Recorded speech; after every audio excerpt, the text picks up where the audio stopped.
ಹರೇ ರಾಮ. ಯತ್ರೈವ ಯತ್ರೈವ ಮನೋಮದೀಯಂ ತತ್ರೈವ ತತ್ರೈವ ತವ ಸ್ವರೂಪಂ. ಯತ್ರೈವ ಯತ್ರೈವ ಶಿರೋ ಮದೀಯಂ ತತ್ರೈವ ತತ್ರೈವ ಪದದ್ವಯಂ ತೇ.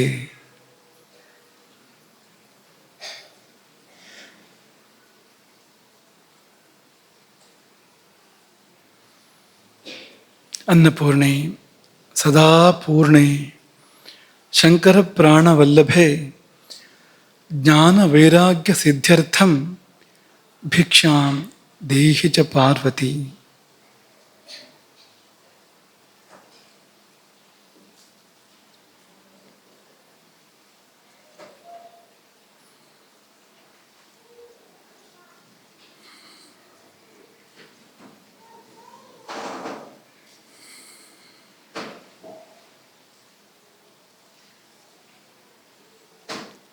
ನಿನ್ನೆಯ ಮೆಲುಕು ಕೊಂಚ ಪರಿಷ್ಕಾರದೊಂದಿಗೆ ವಿದ್ಯಾರ್ಥಿಗಳು ಈ ಮೆಲುಕಿನ ಕಾರ್ಯಕ್ರಮವನ್ನು ಹೇಗೆ ಮಾಡಬೇಕು ಅಂದರೆ, ಯಾವ ಕ್ರಮದಲ್ಲಿ ನಿನ್ನೆ ಪ್ರವಚನ ನಡೆದಿತ್ತೋ ಅದೇ ಕ್ರಮದಲ್ಲಿ ಪ್ರಾರಂಭದ ವಿಷಯ ಯಾರಿಗೆ ನೆನಪಿದೆ ನಿಂತ್ಕೊಂಡು ಹೇಳಿ, ಮುಂದಿನವರು ಮುಂದಿನ ವಿಷಯನೇ ಹೇಳಬೇಕು, ದಾಟಿ ಇಲ್ಲ ಮುಂದೆಲ್ಲೋ ಹೋಗಬಾರ್ದು. ಅದೇ ಕ್ರಮದಲ್ಲಿ ಚಿಕ್ಕದಾಗಿ ಇನ್ನೊಂದ್ಸರಿ ಪ್ರವಚನ ಕೇಳಿದಾಗ ಆಗಬೇಕು, ಆ ತರಹ ಅಂತ. ದಾಟಿ ಮುಂದೆಲ್ಲೂ ಹೋಗ್ಲಿಕ್ಕಿಲ್ಲ. ಆರಂಭದಿಂದ ಒಂದೊಂದೇ ಬಿಂದುಗಳನ್ನು ಯಾರಿಗೆ ಮುಂದಿನ ಬಿಂದು ನೆನಪಿದೆ ಅವರು ಮಾತ್ರ ಎದ್ದು ನಿಂತು ಅದನ್ನು ಹೇಳಬೇಕು. ಅಕಸ್ಮಾತ್ ತಪ್ಪಿ ಮುಂದಿನದನ್ನು ಹೇಳಿದ್ರೆ ಮತ್ತೆ ಯಾರು ತಿದ್ದಬೇಕು ಅದನ್ನು, ಅದೆಲ್ಲ ಇದು ಬಂದಿತ್ತು ಆಮೇಲೆ ಅಂತ. ಆ ತರಹ ಹೇಳಿ ನೋಡೋಣ, ಹೊಸ ಥರ ಮಾಡೋಣ ಇವತ್ತು. ನಿನ್ನೆ ಜೀರ್ಣಕ್ರಿಯೆ ಹೇಗೆ ಆಗತ್ತೆ ಅಂತ ಹೇಳಿತ್ತು. ಅದರಲ್ಲಿ ಮೊದಲನೇದು ಕ್ಷುತ್ಕರಹ ಅಂತ, ಕೃಕರಹ ಕ್ಷುತ್ಕರಹ. ಹಸುವು ಮೊದಲು ಬರಬೇಕು, ಅದು ಕೃಕರನಿಂದ ಪ್ರಾರಂಭ ಆಗತ್ತೆ ಜೀರ್ಣಕ್ರಿಯೆ ಅಂತ. ಸರಿಗಿದೆ ಸೋಮಕ. ಕೃಕರ ಎಂಬ ಪ್ರಾಣ 10 ಪ್ರಾಣಗಳಲ್ಲಿ ಒಂದು. ಪ್ರಾಣಾಪಾನ ವ್ಯಾನೋದಾನ ಸಮಾನಗಳ ನಂತರ ಇರತಕ್ಕಂಥ ಉಳಿದ 5 ಪ್ರಾಣಗಳಲ್ಲಿ ಒಂದಾದಂಥ ಕೃಕರ ಹಸಿವು ಮತ್ತು ಬಾಯಾರಿಕೆ ಎರಡನ್ನೂ ಏರ್ಪಡಿಸುವಂಥದ್ದು.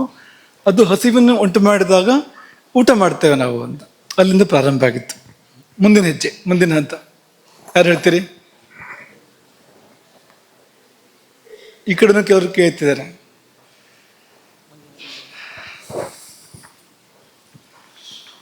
ಕೃಕರದ ನಂತರ ಪ್ರಾಣದ ಬಗ್ಗೆ ಹೇಳಿದ್ರಿ.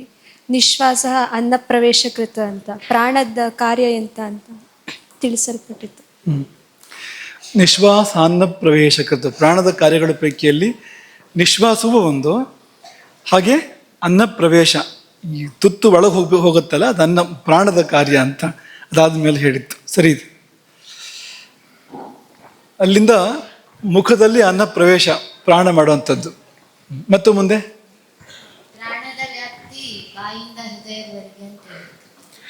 ನೆತ್ತಿಯಿಂದ ಪ್ರಾಣೋತ್ರ ಮೂರ್ಧಗಹ, ನೆತ್ತಿಯಿಂದ ಆರಂಭ ಮಾಡಿ ಹೃದಯದವರೆಗೆ, ಎದೆಯವರೆಗೆ ಪ್ರಾಣದ ವ್ಯಾಪ್ತಿ. ಅದರಲ್ಲಿ 50 ತರಹದ ಪಚನ ಕ್ರಿಯೆ ಆಗುತ್ತೆ. ಅಂದ್ರೆ ಬಾಯಿಗೆ ಅಡುಗೆ ಮನೆಯಲ್ಲಿ ಒಂದು, ಬಾಯಲ್ಲಿ ಒಂದು, ಮತ್ತೆ ಜಠರದಲ್ಲಿ 6 ತರ, ಸಪ್ತಧಾತುಗಳು ಒಂದೊಂದಕ್ಕೆ 6 ತರ, ಒಟ್ಟು ಸರಿ ಇದೆ, ಸರಿ ಇದೆ. 50 ಅಡುಗೆಗಳು ಕೊನೆಯ ರೂಪಕ್ಕೆ ಬರುವಾಗ 50 ಬಾರಿ ಪಚನ ಆಗಿರುತ್ತೆ ಅಂತ, ಆಹಾರ ಅಂತ. ಯಾರು ಹೇಳ್ತೀರಿ? ಸಮಾನದ ಬಗ್ಗೆ ಒಂದು ಶ್ಲೋಕ ಹೇಳಿದ್ರಿ. ಸಮಾನ ಅಗ್ನಿ ಸಮೀಪಸ್ಥಃ ಕೋಷ್ಠೆ ಚರತಿ ಸರ್ವತಃ ಅನ್ನಂ ಗೃಹ್ಣಾತಿ ಪಚತಿ ವಿವೇಚಯತಿ ಮುಂಚತಿ. ಬೇಷ್. ಶ್ಲೋಕ ಹೇಳಿದ್ದು ತುಂಬ ಖುಷಿ ಆಯಿತು, ತುಂಬ ಸಂತೋಷ ಆಯಿತು. ಶ್ಲೋಕ ಸರಿ ಇದೆ, ಶ್ಲೋಕ ಸರಿ ಇದೆ. ಅದ್ರ ಮಧ್ಯೆ ಒಂದು ವಿಷಯ ಬಿಟ್ಟು ಹೋಯ್ತಾ ಅಂತ. ಏನು ಬಿಟ್ಟು ಹೋಯ್ತು ನೋಡಿ? ಆಹಾರ ನಾವು ಸ್ವೀಕರಿಸಿದಾಗ ಅಲ್ಲಿ ನಮ್ಮ ಪಾತ್ರ 3 ಕಡೆ ಇರುತ್ತೆ. ಆಹಾರವನ್ನು ಜಗಿಯುವುದು ಮತ್ತು ರಸಗ್ರಹಣ ಮಾಡೋದು, ಹಾಗೆ ಲಾಲಾರಸದಿಂದ ಅದನ್ನು ನೆನೆಸೋದು. ಬಾಯಿಯಲ್ಲಿ 3 ಕೆಲಸ ನಡೆಯುತ್ತೆ. ಒಂದು ಅಗಿಯುವುದು, ಇನ್ನೊಂದು ರುಚಿ ಗೊತ್ತಾಗುವಂಥದ್ದು ರಸಗ್ರಹಣ. ಸಿಹಿಯೋ ಹುಳಿಯೋ ಉಪ್ಪೋ ಗೊತ್ತಾಗುವಂಥದ್ದು. ಮತ್ತೊಂದು ಲಾಲಾರಸದಿಂದ ಕ್ಲೇದನ, ಆಹಾರವನ್ನು ಲಾಲಾರಸ ಆಹಾರದ ಜೊತೆಗೆ ಬೆರೆತು ಅದನ್ನು ಚಿಕ್ಕ ಉಂಡೆ ಮಾಡಿ ಒಳಗೆ ಕಳಿಸುತ್ತೆ ಆಮೇಲೆ ಅಲ್ವಾ.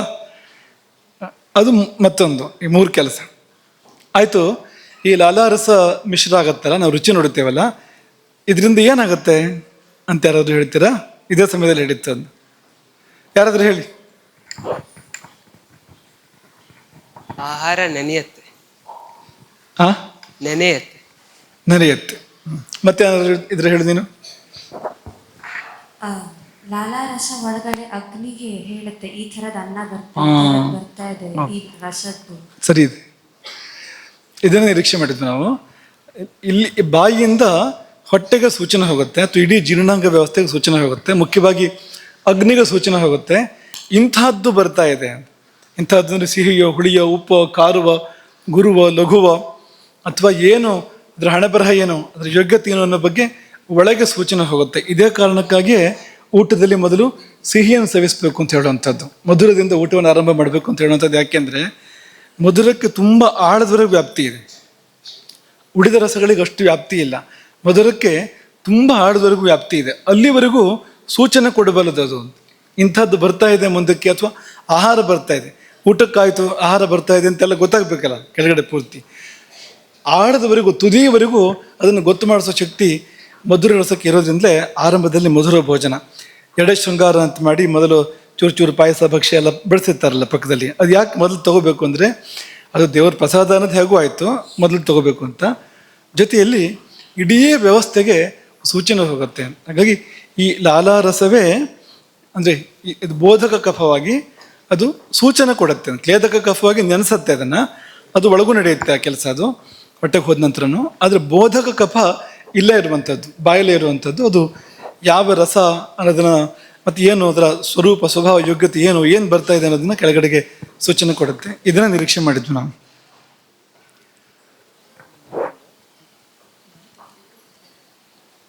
ಮುಂದೆ ಸಮಾನ ಅಗ್ನಿ ತನಕ ಎಳ್ಕೊಂಡು ಅಗ್ನಿಯನ್ನು ಉರಿಸಿ ಸಾರವನ್ನು ತೆಗೆದು ಸಾರ ಮತ್ತು ಕಿಟ್ಟವನ್ನು ಬೇರೆ ಮಾಡಿಡುತ್ತೆ. ಪಕ್ಕ ಸರಿ. ಹೇಳ್ಬೇಕಾದ್ರೆ ಒಂಚೂರು ಮೃದುವಾಗಿ ಹೇಳಿದ್ರು, ವಿಷಯ ದೃಢವಾಗಿದೆ, ವಿಷಯ ಗಟ್ಟಿ ಇದೆ, ಸರಿಯಾದ ವಿಷಯ. ಪ್ರಾಣಕ್ಕೆ ಎದೆವರೆಗೆ ಮಾತ್ರ ವ್ಯಾಪ್ತಿ, ಅದು ಮುಂದಕ್ಕೆ ಹೋಗೋದಿಲ್ಲ. ಯಾಕೆ ಮಡಿ ಅಂತ ಕೆಳಗೆಲ್ಲ ಮೇಲಿಗೆ ಇದೆ, ನಾವು ಬರೋದಿಲ್ಲ ಅಂತ ಪ್ರಾಣ ಹೇಳುತ್ತೆ. ಹಾಗಾಗಿ ಅದು ಕೋಷ್ಟದವರೆಗೂ ಅಲ್ಲಿವರೆಗೂ ಬಂದು ಆಹಾರವನ್ನು ಮುಂದೆ ತಳ್ಳುತ್ತೆ, ತಾನು ಹಿಂದೆ ಇದ್ದುಕೊಂಡು ಆಹಾರವನ್ನು ಮುಂದಕ್ಕೆ ಕಳುಹಿಸಿಕೊಡುತ್ತೆ. ಅಲ್ಲಿ ಯಾರು ಸ್ವಾಗತ ಮಾಡ್ತಾರೆ? ಪ್ರಾಣ ಬೀಳ್ಕೊಡುಗೆ ಮಾಡಿದ ಮೇಲೆ ಆಹಾರವನ್ನು ಸ್ವಾಗತ ಮಾಡೋರು ಯಾರು ಅಂದರೆ ವ್ಯಾನ. ಅದಾದಮೇಲೆ ಸಮಾನ ಸ್ವಾಗತ ಮಾಡುತ್ತೆ. ಸಮಾನ ಸ್ವಾಗತ ಮಾಡಿ ಅವನು ಹೇಳಿದಾಗ ಬೆಂಕಿಯನ್ನು ಅಗ್ನಿಯನ್ನು ಉರಿಸಿ ಆ ಪಾತ್ರೆ ನೀರು ಅಕ್ಕಿ ಎಲ್ಲ ಇಟ್ಟ ಹಾಗೆ ಆ ಥರ ಮಾಡಿದಾಗ ಅಲ್ಲಿ ಒಂದು ಅಡುಗೆ ಮನೆ ವ್ಯವಸ್ಥೆಯನ್ನು ಮಾಡಿ ಬೇಯಿಸತ್ತೆ ಅದನ್ನು ಸಮಾನ ಅಂತ. ಮುಂದಕ್ಕೆ ಹೇಳು. ವ್ಯಾನ ಮುಂದೆ ಕಿಟ್ಟ ಸಮಾನ ಅಂತ ಕಿಟ್ಟ ಮತ್ತು ಸಾರವನ್ನು ಕೊಟ್ಟಿರುತ್ತೆ.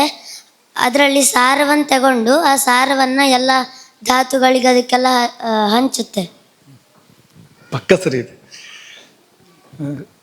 ಸಾರ ಕಿಟ್ಟಗಳನ್ನು ಸಮಾನ ಬೇರೆ ಮಾಡಿದ ಮೇಲೆ ವ್ಯಾನ ಬಂದು ಸಾರವನ್ನು ತಗೊಂಡು ಎಲ್ಲ ಧಾತುಗಳಿಗೂ ಎಲ್ಲ ಕಡೆ ಸಂಚಾರ ಮಾಡುತ್ತಲ್ಲ, ಅದು ಸರ್ವ ಶರೀರಗಹ, ಎಲ್ಲ ಕಡೆ ವ್ಯಾಪ್ತಿ ಇದೆ ಅದಕ್ಕೆ. ಸರ್ವತ್ರ ಸಂಚಾರ ಮಾಡಿ ಎಲ್ಲ ಧಾತುಗಳಿಗೂ ಅನ್ನ ರಸವನ್ನು ಆಹಾರ ರಸವನ್ನು ಕೊಡುತ್ತೆ ವ್ಯಾನ. ಮಹಾಪ್ರಾಣಾಕ್ಷರಗಳನ್ನು ಸರಿಯಾಗಿ ಉಚ್ಚಾರಣೆ ಮಾಡಿದ್ರೆ ಅಗ್ನಿ ಅಭಿವೃದ್ಧಿ ಆಗುತ್ತೆ. ಸರಿ ಇದೆ. ಮಹಾಪ್ರಾಣ ಅಕ್ಷರಗಳನ್ನು ಸರಿಯಾಗಿ ಉಚ್ಚಾರ ಮಾಡಿದರೆ ಏನು ಹೇಳು ಮುಂದೆ? ಅಗ್ನಿ ಅಭಿವೃದ್ಧಿ ಆಗುತ್ತೆ. ಅಭಿವೃದ್ಧಿ ಆಗುತ್ತೆ. ಸರಿಯಾಗಿ ಹೇಳ್ಬೇಕು ಅದನ್ನ ಹೇಳ್ದೆ ನೀನು. ಹೇಳ್ಬೇಕಾದ್ರೆ ಅಭಿವೃದ್ಧಿ ಆಗುತ್ತೆ ಅದು ಎಲ್ಲೆಲ್ಲಿ ಹೊಡೆಯೋದಿದೆಯೋ ಅಲ್ಲಲ್ಲಿ ಹೊಡೆದು ಹೇಳಬೇಕು. ಅದು ಹೇಗಾಗತ್ತೆ ಯಾರಾದರೂ ಹೇಳ್ತೀರಾ? ಹೊಡೆದು ಹೇಳಿದರೆ ಅಗ್ನಿ ವೃದ್ಧಿ ಆಗೋದು ಹೇಗೆ? ಹೊಡೆಯೋ ಅಕ್ಷರ ಹೊಡೆದು ಹೇಳಿದರೆ ಅಗ್ನಿ ವೃದ್ಧಿ ಹೇಗಾಗತ್ತೆ ಯಾರು ಹೇಳ್ತೀರಾ?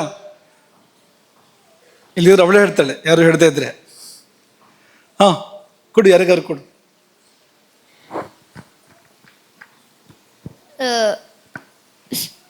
ಇಲ್ಲಿ ಅಗ್ನಿ ಇರೋ ಜಾಗದ ನರಗಳೆಲ್ಲ ಹೀಗೆ ಒಂದ್ಸತಿ ಹೀಗೆ ಸರಿ ಇದೆ.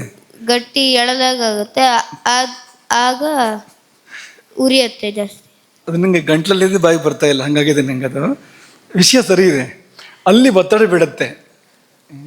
ಎಲ್ಲಿ ಅಂದ್ರೆ ಮಣಿಪುರ ಚಕ್ರದ ಸುತ್ತಮುತ್ತ, ನಾಭಿಯ ಸುತ್ತಮುತ್ತ ಫ ಛ ಠ ಅಂತಾರೆ ಹೇಳಬೇಕಾದ್ರೆ ಅಲ್ಲಿ ಒತ್ತಡ ಬೀಳುತ್ತೆ. ಅಲ್ಲಿ ಸ್ನಾಯುಗಳ ಸಂಕೋಚ ವಿಕಾಸ ಆಗುತ್ತೆ. ಅಲ್ಲಿ ರಕ್ತ ಪರಿಚಲನೆ ಜಾಸ್ತಿ ಆಗುತ್ತೆ. ಮಣಿಪುರ ಕೇಂದ್ರ ಪ್ರಚೋದನೆ ಆಗುತ್ತೆ, ಅಗ್ನಿ ಪ್ರಚೋದನೆ ಆಗುತ್ತೆ. ಅಲ್ಲಿ ಇದೆಲ್ಲ ಆದಾಗ ಅಗ್ನಿ ವೃದ್ಧಿ, ದೇಹದಲ್ಲಿ ಉಷ್ಣತೆ ಜಾಸ್ತಿ ಆಗುತ್ತೆ, ಇಷ್ಟು ಆಗುತ್ತೆ ಅದರಿಂದಾಗಿ. ಹಾಗಾಗಿ ಮಹಾಪ್ರಾಣ ಅಕ್ಷರಗಳನ್ನು ಮಹಾಪ್ರಾಣವಾಗಿಯೇ ಹೇಳಬೇಕು, ಹೊಡೆಯೋದನ್ನು ಹೊಡೆದೇ ಹೇಳಬೇಕು. ಅವರು ಇವರು ಹೊಡೆಯೋದನ್ನು ಬಿಟ್ಟು ಅಕ್ಷರಗಳಿಗೆ ಹೊಡೆಯೋ ಜಾಗದಲ್ಲಿ ಎಲ್ಲೆಲ್ಲರೂ ಹೊಡಿಬಾರ್ದು. ದಯೆ ಅಂತಾರೆ ಹೇಳಬಾರ್ದು, ದಯೆ ಅಂತ ಅದನ್ನು ಹಾಗೆ ಹೇಳೋಕ್ಕಿರೋವಂಥದ್ದು. ಎಲ್ಲಿ ಹೊಡಿಬೇಕೋ ಅಲ್ಲಿ ಹೊಡಿಬೇಕು. ಹೊಡೆದ್ರೆ ಹಸಿವು, ಆರೋಗ್ಯನೂ ಒಳ್ಳೆಯದಾಗುತ್ತೆ. ಅದರಿಂದ ಮಹಾಪ್ರಾಣ ಅಕ್ಷರಗಳ ಸರಿಯಾದ ಉಚ್ಚಾರಣೆಯಿಂದ ಅಗ್ನಿವೃದ್ಧಿಯಾಗಿ ದೋಷಗಳ ಶಮನಾಗಿ ಆರೋಗ್ಯ ಪ್ರಾಪ್ತಿ ಆಗೋಕ್ಕೆ ಸಾಧ್ಯ ಇದೆ ಅಂತ ಇಷ್ಟೆಲ್ಲ ಜನ ಕೇಳ್ತಿದಾರಲ್ಲ. ಕೊಡು ಯಾರಿಗಾದ್ರು. ಕಾಲಭುಕ್ತಂ, ಸಮಂ ಭುಕ್ತಂ ಮತ್ತೆ ಸಮ್ಯಕ್ ಭುಕ್ತಂ, ಈ ಮೂರನ್ನ ಆಯಸ್ಸನ್ನು ಹೆಚ್ಚು ಮಾಡುತ್ತೆ. ಹೌದು, ಸಮಾನ. ಇದು ಅಗ್ನಿ ಪಚನ ಮಾಡುತ್ತೆ. ಇದನ್ನು ಯಾಕೆ ಪಚನ ಮಾಡುತ್ತೆ ಅಂದರೆ ಆಯುರ್ವಿವೃದ್ಧಯೇ, ಆಯುಸ್ಸನ್ನು ಹೆಚ್ಚು ಮಾಡಬೇಕು ಅಂತ ಪಚನ ಮಾಡೋದು. ಆದರೆ ಈ 3 ನಿಯಮಗಳಿದೆ. ಅದು ಕಾಲೇ ಭುಕ್ತಂ ಆಗಿರಬೇಕು, ಅಂದರೆ ಊಟ ಸಕಾಲಕ್ಕೆ ಮಾಡಿರಬೇಕು. ಸಮ್ಯಕ್ ಭುಕ್ತಂ, ವಿಧಿ ಪ್ರಕಾರ ಭುಕ್ತವಾಗಿರಬೇಕು. ಹಿತವನ್ನು ನಾವು ಸೇವನೆ ಮಾಡಿರಬೇಕು. ಹೀಗೆಲ್ಲ ಇದ್ದಾಗ ಆ ಆಯುಸ್ಸನ್ನು ಹೆಚ್ಚು ಮಾಡುವ ಹಾಗೆ ಒಳಗಿನ ಆಹಾರವನ್ನು ಅಗ್ನಿ ಪಚನ ಮಾಡುತ್ತೆ. ವ್ಯಾನವನ್ನು ಮಹಾಜವಹ ಅಂತಲೂ ಹೇಳ್ತಾರೆ. ಹೌದು, ವ್ಯಾನ ಮಹಾಜವ, ಮಹಾವೇಗಶಾಲಿ ವ್ಯಾನ ಅಂತಂದ್ರೆ ಸರಿ ಇದೆ. ಉದಾನದ ಅನುಗ್ರಹ ಇದ್ರೆ ಮಾತ್ರ ಸಂಗೀತ ಬಂದು ಬರುತ್ತೆ. ಸರಿ, ಹೌದು. ಅದು ನೀವು ಯಾರು ಉದಾನ ಏನು ಮಾಡುತ್ತೆ ಅಂತ ಹೇಳಲಿಲ್ಲ ಎಷ್ಟೋ ತನಕ. ಮಹಾಪ್ರಾಣ ಬಂತು, ಸಂಗೀತ ಬಂತು. ಸಂಗೀತ, ವಾಕು ಇದೆಲ್ಲ ಉದಾನದಿಂದಲೇ. ಯೋಗದಲ್ಲಿ ಉದಾನ ಜಯ ಅಂತ ಒಂದು ಸಿದ್ಧಿ ಇದೆ ಯೋಗಶಾಸ್ತ್ರದಲ್ಲಿ. ಅದನ್ನು ಸಾಧಿಸಿದರೆ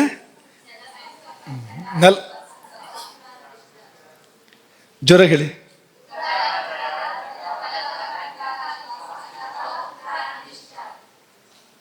ಕೊನೆ ಅಕ್ಷರ ಮಾತ್ರ ಕೇಳ್ತಾ ಇದೆ, ಪರವಾಗಿಲ್ಲ, ನಿಮ್ಗೆ ಅದು ಬರುತ್ತೆ ಅಂತ ಆಯ್ತದು, ತುಂಬ ಸಂತೋಷ.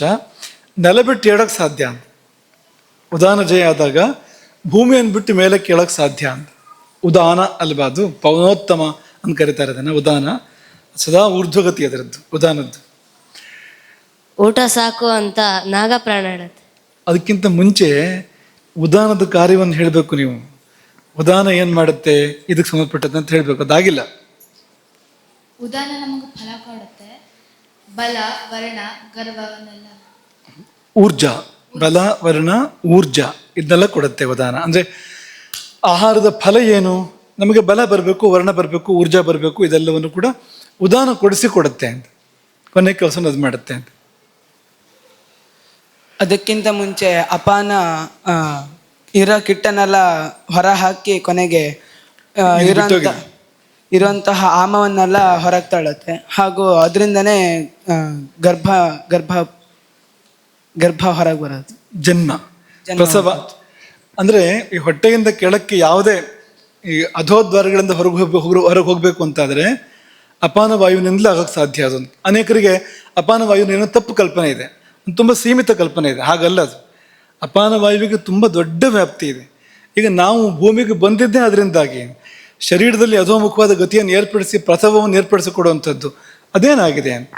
ಹಾಗಾಗಿ ಅನೇಕ ಅಪಾನದ ಕೆಲಸ ಅಪಾನ ಮಾಡದೇ ಇದ್ದರೆ ಯಾವುದೂ ತನ್ನ ಕೆಲಸ ಮಾಡೋಕ್ಕೆ ಸಾಧ್ಯ ಇಲ್ಲ. ಪ್ರಾಣವೂ ತನ್ನ ಕೆಲಸ ಮಾಡೋಕ್ಕೆ ಸಾಧ್ಯ ಇಲ್ಲ. ಪ್ರಾಣಕ್ಕೆ ಊರ್ಧ್ವಗತಿ ಸಿಗಬೇಕು ಅಂದರೆ ಅಪಾನ ಹೊರಗೆ ಹಾಕಬೇಕು. ಹಾಕಿದ ಮೇಲೆ ಪ್ರಾಣಕ್ಕೆ ಊರ್ಧ್ವಗತಿ ಸಿಕ್ಕುವಂಥದ್ದು. ಈ ಶರೀರ ಅಮೃತಮಯವಾಗಿರಬೇಕು, ವಿಷಮಯ ಆಗಬಾರ್ದು ಅಂದರೆ ಅಪಾನ ಕೆಲಸ ಮಾಡಬೇಕು. ಈಗ ಸ್ವಚ್ಛ ಮಾಡದೇ ಇದ್ದರೆ, ಮನೆಯನ್ನು ಅಥವಾ ಒಂದು ಕೋಣೆಯನ್ನು ಸ್ವಚ್ಛ ಮಾಡದೇ ಇದ್ದರೆ ಹೇಗೆ ಅಲ್ಲಿ ವಸತಿ ಮಾಡೋಕ್ಕೆ ಸಾಧ್ಯ ಹೇಳಿ? ಬೇರೆ ಕಾರ್ಯಗಳನ್ನು ಹೇಗೆ ಮಾಡೋಕ್ಕೆ ಸಾಧ್ಯ ಹೇಳಿ? ಆ ಕಾರ್ಯವನ್ನು ಅಪಾನ ಮಾಡುವಂಥದ್ದು. ಹಾಗಾಗಿ ಅಪಾನದ ಉಪಕಾರ ತುಂಬ ದೊಡ್ಡದಿದೆ.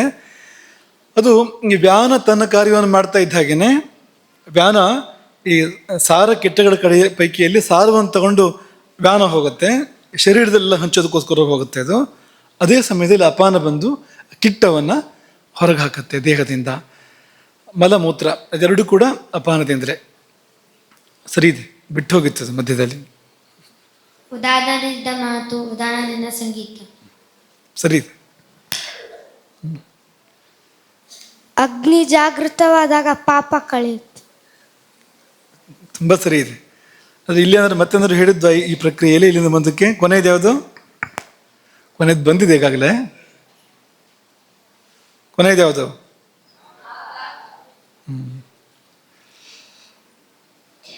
ಆ ನಾಗ ಬುಸ್ ಅನ್ನತ್ತೆ, ಹೊರಗಡೆ ಇರೋ ನಾಗ. ಈ ನಾಗ ಡರ್ ಅನ್ನತ್ತೆ. ಅಷ್ಟೇ ವ್ಯತ್ಯಾಸ ನೋಡಿ. ಈ ಪುಸ್ತಕಗಳೆಲ್ಲ ಬರೆದಿರ್ತಾರೆ, ಡರ್ ಎಂದು ತೆಗೆದಿರು ಅಂತ ಬರೆದಿರ್ತಾರಲ್ವಾ. ಯಾಕಂದ್ರೆ ಶಬ್ದ ಡರ್ ಅಂತ ಬರುತ್ತೆ ಅಂತ. ಒಬ್ಬೊಬ್ರಿಗೆ ಒಂದೊಂಥರ ಬರ್ಬೋದು, ಕೆಲವ್ರಿಗೆ ಶಬ್ದನೇ ಬರದೇ ಇರ್ಬೋದು, ತೇಗೊಂದು ಬರ್ಬೋದು, ಸಾಧ್ಯತೆ ಇದೆ. ಆದರೆ ನೀವು ಸರಿ ಹೊಟ್ಟೆ ತುಂಬಿದ್ರೆ ಶಬ್ದನೂ ಹಾಗೆ ಬರುತ್ತೆ ಅಂತ, ಟರ್ ಅಂತ ಬರುತ್ತೆ ಅಂತ. ಆ ಕೊನೆಯ ಕೆಲಸ ನಾಗ ಎನ್ನುವ ಪ್ರಾಣದ್ದು ನೋಡಿ. ನಾವು ನಿನ್ನೆ ಉಲ್ಲೇಖ ಮಾಡಿದ್ದು 10 ಪೈಕಿಯಲ್ಲಿ 7 ಪ್ರಾಣಗಳು ಕೆಲಸ ಮಾಡ್ತಾ ಇದೆ ನೋಡಿ. ಈ ಆಹಾರದ ಒಂದು ವ್ಯವಸ್ಥೆಯಲ್ಲಿ 10ರಲ್ಲಿ 7 ಕೆಲಸ ಮಾಡಿ ಆಹಾರದ ವ್ಯವಸ್ಥೆ ತಲೆಯಿಂದ ತಲೆಗೆ ಅಥವಾ ಬುಡದಿಂದ ತುದಿಯವರೆಗೆ ನಡೆಯುತ್ತೆ ನೋಡಿ. ಎಷ್ಟು ಚೆನ್ನಾಗಿದೆ. ತೇಗು ಬಂದರೆ ಊಟವನ್ನು ನಿಲ್ಲಿಸು ಎಂದು ಸೂಚನೆ ಕೊಡುತ್ತದೆ. ಅದನ್ನು ನಿಲ್ಲಿಸದಿದ್ರೆ ಸೂಚನೆ ಕೊಡೋದು ನಿಲ್ಲಿಸ್ತದೆ. ಊಟ ನಿಲ್ಲಿಸದೇ ಇದ್ರೆ ಸೂಚನೆ ನಿಲ್ಲಿಸ್ಬಿಡುತ್ತೆ ಅದು ಅಂತ. ನಿಲ್ಲಿಸು ಅಂತ ಹೇಳೋಕ್ಕೆ ತೆಗ್ ಬರೋದು, ಸಾಕು ಊಟ ನಿಲ್ಲಿಸು ಅಂತ ಹೇಳೋಕ್ಕೆ ತೆಗ್ ಬರೋದು. ಕೇಳ್ದೆ ಹೋದ್ರೆ ಕಿವಿಗೆ ಹಾಕ್ಕೊಳ್ಳದೆ ಇದ್ರೆ ಬಿಡು ಮೂರ್ಖ ಇವನು ಅಂತ, ಇವನಿಗೇನು ಹೇಳಿ ಪ್ರಯೋಜನ ಇಲ್ಲ ಅಂತ ಸೂಚನೆ ಕೊಡೋದು ನಿಲ್ಲಿಸುತ್ತೆ ಅದು. ಊಟದಲ್ಲಿ ಉಸಿರಿನ ದೊಡ್ಡ ಪಾತ್ರವಿದೆ. ಕೊನೆಯಲ್ಲಿ ಹೇಳಿದ್ವಿ ಅದನ್ನು. ಉಸಿರಾಟಕ್ಕೆ ತುಂಬ ದೊಡ್ಡ ಪಾತ್ರ ಇದೆ. ಅದು ಚೆನ್ನಾಗಿದ್ರೆ ಊಟ ಚೆನ್ನಾಗಿರುತ್ತೆ. ಉಸಿರಾಟ ಸರಿ ಮಾಡಿದರೆ ಊಟವನ್ನು ಸರಿ ಮಾಡ್ಬೋದು, ಮಾತ್ರ ಅಲ್ಲ ಜೀವನವನ್ನು ಸರಿ ಮಾಡ್ಬೋದು. ಅಗ್ನಿಯು ಸಮಾನವನ್ನು ಹೊಂದಿಕೊಂಡಿರುತ್ತೆ. ಸರಿ ಇದೆ. ಸಮಾನ ವಾಯುವೇ ಅಗ್ನಿಯನ್ನು ಚೆನ್ನಾಗಿಡುವುದು ಅಥವಾ ಕೆಡಿಸೋದು.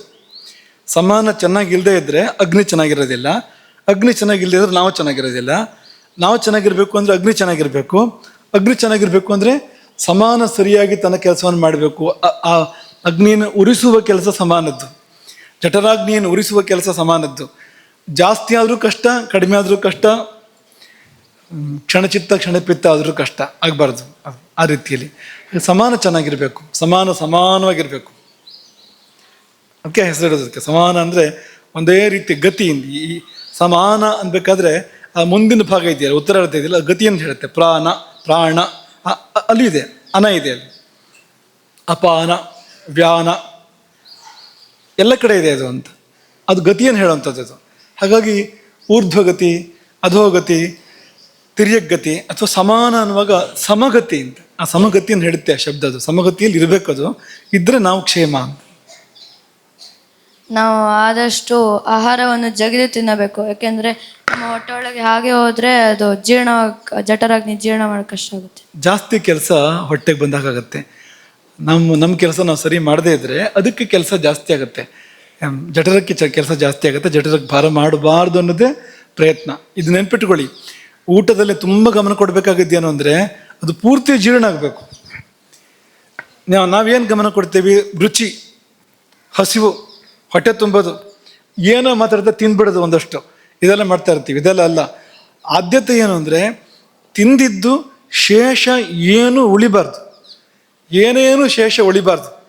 ಅದು ತುಂಬ ಅಗತ್ಯ ಅದು ಅಂತ. ಹಾಗಾಗಿ ಅದಕ್ಕೆ ಬೇಕಾದ್ದೆಲ್ಲವನ್ನು ಕೂಡ ಮಾಡಬೇಕು. ಈ ಚೆನ್ನಾಗಿ ಅಗದು ತಿನ್ನೋದು ಅನ್ನೋದು ಕೂಡ ಅದರಲ್ಲೇ ಒಂದು ಮಾತಿದೆ, ಒಂದು ಸ್ವಲ್ಪ ಜಾಸ್ತಿ ಆಗುತ್ತೆ, ಒಂದು ಗಾದೆ.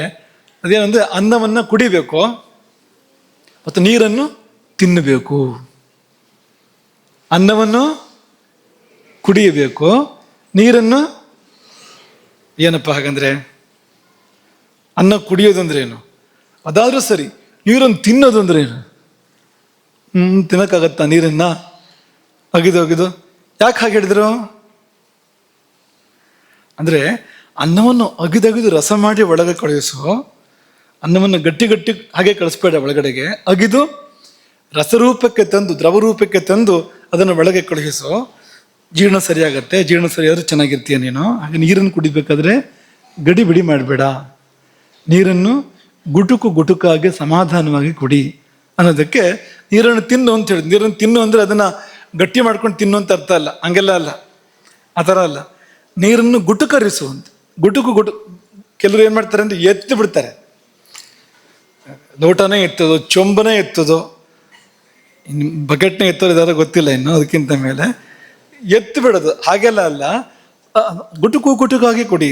ಊಟದ ಮಧ್ಯೆ ಕೂಡ ನೀರು ಕುಡಿಬೇಕಾದ್ರೆ ಜಾಸ್ತಿ ಪ್ರಮಾಣದಲ್ಲಿ ಕುಡಿಬಾರ್ದು ಅಂತಿದೆ.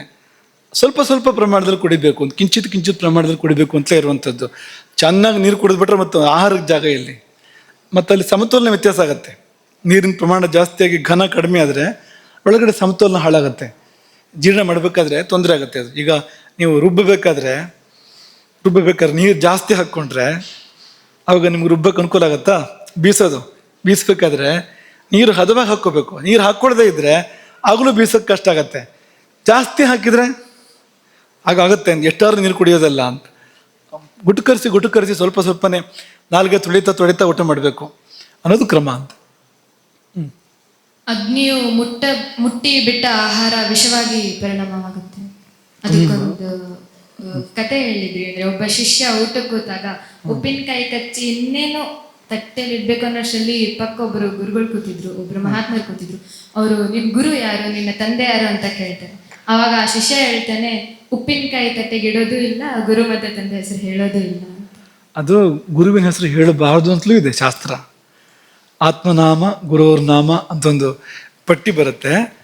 ಅದು ಯಾರು ಹೆಸರುಗಳನ್ನ ಹೇಳಬಾರ್ದು ಅಂತ. ಆ ಪಟ್ಟಿ ಇಲ್ಲಿ ಗುರುಗಳ ಹೆಸರನ್ನು ಹೇಳಬಾರ್ದು ಅಂತ. ಗುರುಗಳು ಅಂತ ಹೇಳಬೇಕು ಹೊರತು ಹೆಸರನ್ನು ಹೇಳಬಾರ್ದು. ನಮ್ಮ ಗುರುಗಳು ಅಂತ ಹೇಳಬೇಕು ಅನ್ನೋ ನಿಯಮನೂ ಇದೆ. ಅಲ್ಲಿ ಏನಂದರೆ ಗುರುಗಳ ಮರ್ಯಾದೆ ತೆಗೆಯೋದಿಲ್ಲ ನಾನು ಅಂತ, ಯಾಕೆಂದರೆ ಇಟ್ಟಿರ್ತಾನೆ ಕೆಳಗಿಟ್ಟಿರ್ತಾನೆ ಅಂತ. ನೋಡಿ, ಈಗ ಅಗ್ನಿ ಮುಟ್ಟಿ ಬಿಟ್ಟಿದ್ದನ್ನು ಕತ್ತರೆ ತಗೊಳುತ್ತೆ ಅಂತ. ಅಗ್ನಿ ಮುಟ್ಟಿ ಬಿಟ್ಟಿದ್ದನ್ನು, ಅಗ್ನಿ ತಗೊಳ್ಳದೇ ಇದ್ದಿದ್ದನ್ನು ಯಾವ್ದು ತಗೊಳುತ್ತೆ ಅಂದರೆ ಕತ್ತರೆ ತಗೊಳುತ್ತೆ ಅಂತ. ಎಂಜಲು ಅಂದ್ರೆ ಏನು? ನಾವು ಕಚ್ಚಿ ಬಿಟ್ಟಿರ್ತೇವಲ್ಲ, ಅಲ್ಲಿವರೆಗೂ ವ್ಯಾಪ್ತಿ ಇದೆ ಅಗ್ನಿಗೆ.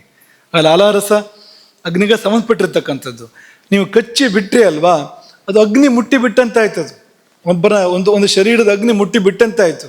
ಬಿಟ್ಟಿದ್ದು ಆಮ ಅಂದ್ರೆ ಏನು ಅಂದರೆ ಕತ್ತಲು, ಅಂದರೆ ರಜಸ್ಸು ತಮಸ್ಸುಗಳು, ಆಸುರಿ ಶಕ್ತಿಗಳು ಅದನ್ನು ಸ್ವೀಕಾರ ಮಾಡ್ತೇವೆ. ಉಚ್ಚಿಷ್ಟ ಅಂದರೆ ಅವ್ರಿಗೆ ಬಹಳ ಪ್ರಿಯ ಆಸುರಿ ಶಕ್ತಿಗಳಿಗೆ. ಅದನ್ನು ಮನುಷ್ಯ ತಗೊಳ್ಳೋಕ್ಕಿಲ್ಲ, ಮಾಡಬಾರ್ದು. ಅದನ್ನು ಯಾವುದೇ ಸಂದರ್ಭದಲ್ಲೂ ಕೂಡ ಉಚ್ಚಿಷ್ಟ ಭೋಜನವನ್ನು ಮಾಡಬಾರ್ದು, ಎಂಜಲು ತಿನ್ನಬಾರ್ದು. ಯಾಕೆಂದರೆ ಅಗ್ನಿ ಮುಟ್ಟಿ ಬಿಟ್ಟಿದ್ದು ಅಂತ.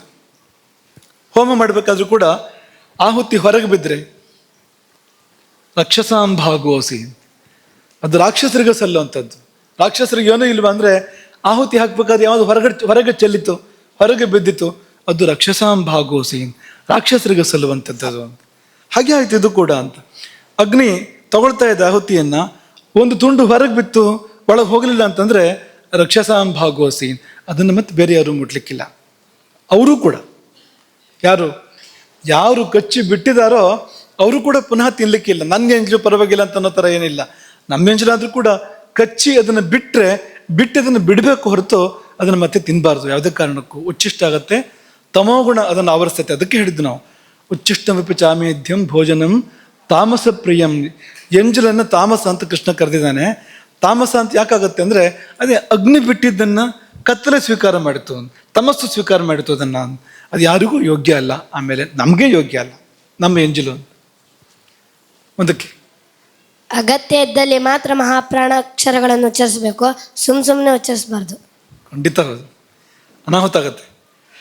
ಎಲ್ಲರೂ ಮಹಾಪ್ರಾಣ ಹೇಳಿದರೆ ಕೆಲವು ಜನರಿಗೆ ಆ ಅಭ್ಯಾಸ ಇರುತ್ತೆ, ಕಂಡಲ್ಲಿ ಹೊಡಿತಾ ಇರ್ತಾರೆ. ಹಾಗೆಲ್ಲ ಮಾಡಬಾರ್ದು. ಎಲ್ಲಿ ಮಹಾಪ್ರಾಣ ಇದೆಯೋ ಅದನ್ನು ಹೊಡೆದ್ರೆ ಸಾಕು, ಅದನ್ನು ಹೊಡಿತಾ ಇಲ್ಲ. ಹೆಚ್ಚಿನವರು ಬಿಟ್ಬಿಟ್ಟಿದ್ದಾರೆ, ಅದನ್ನು ಹೊಡೆದ್ರೆ ಸಾಕು. ಒಂದು ವಾದ ಇತ್ತೀಚೆಗೆ ಹುಟ್ಕೊಂಡಿದೆ, ಮಹಾಪ್ರಾಣಲ್ಲಿ ಬಿಟ್ಬಿಡ್ಬೇಕು ಅಂತ. ಸುಲಭ ಮಾಡ್ಕೊಳ್ಬೇಕು. ಮಹಾಪ್ರಾಣಲ್ಲಿ ಬಿಟ್ಟು ಒಂದು ಕನ್ನಡ ಅಂತ ಒಂದು ಶುರುವಾಯಿತು. ಆಮೇಲೆ ಒಂದು ವಾದ ಶುರುವಾಯಿತು. ಅವರಿಗೆ ಇದರ ಮಹತ್ವ ಗೊತ್ತಿಲ್ಲ, ಮಹಾಪ್ರಾಣಗಳ ಮಹತ್ವ, ಆ ಅರಿವು ಅವರಿಗೆಲ್ಲ. ಹಾಗೆ ಮಾಡಿದವರಿಗೆ ಅದು ಎಷ್ಟು ಅಗ್ನಿಗೆ ಸಂಬಂಧಪಟ್ಟಿದ್ದು, ಎಷ್ಟು ಆರೋಗ್ಯಕ್ಕೆ ಸಂಬಂಧಪಟ್ಟಿದ್ದು ಅನ್ನೋದು ಗೊತ್ತಿಲ್ಲ ಅವರಿಗೆ. ಮುಕ್ತಾಯ ಮಾಡೋಣ ಇಲ್ಲಿಗೆ. ಸಮಾನ ವಾಯು ನಾಭಿಮಂಡಲದಲ್ಲಿದೆ. ಸಮಾನೋ ನಾಭಿಮಂಡಲೆ. ಸರಿ, ಮುಕ್ತಾಯ ಮಾಡೋಣ. ನೀವಿಬ್ರು ಹೇಳಿ, ಅಲ್ಲಿ ಮುಕ್ತಾಯ ಮಾಡೋಣ. ಇವರಿಬ್ರು ಆಗಿಂದ ಕೈ ಎತ್ಕೊಂಡಿದ್ದಾರೆ ಅವರು.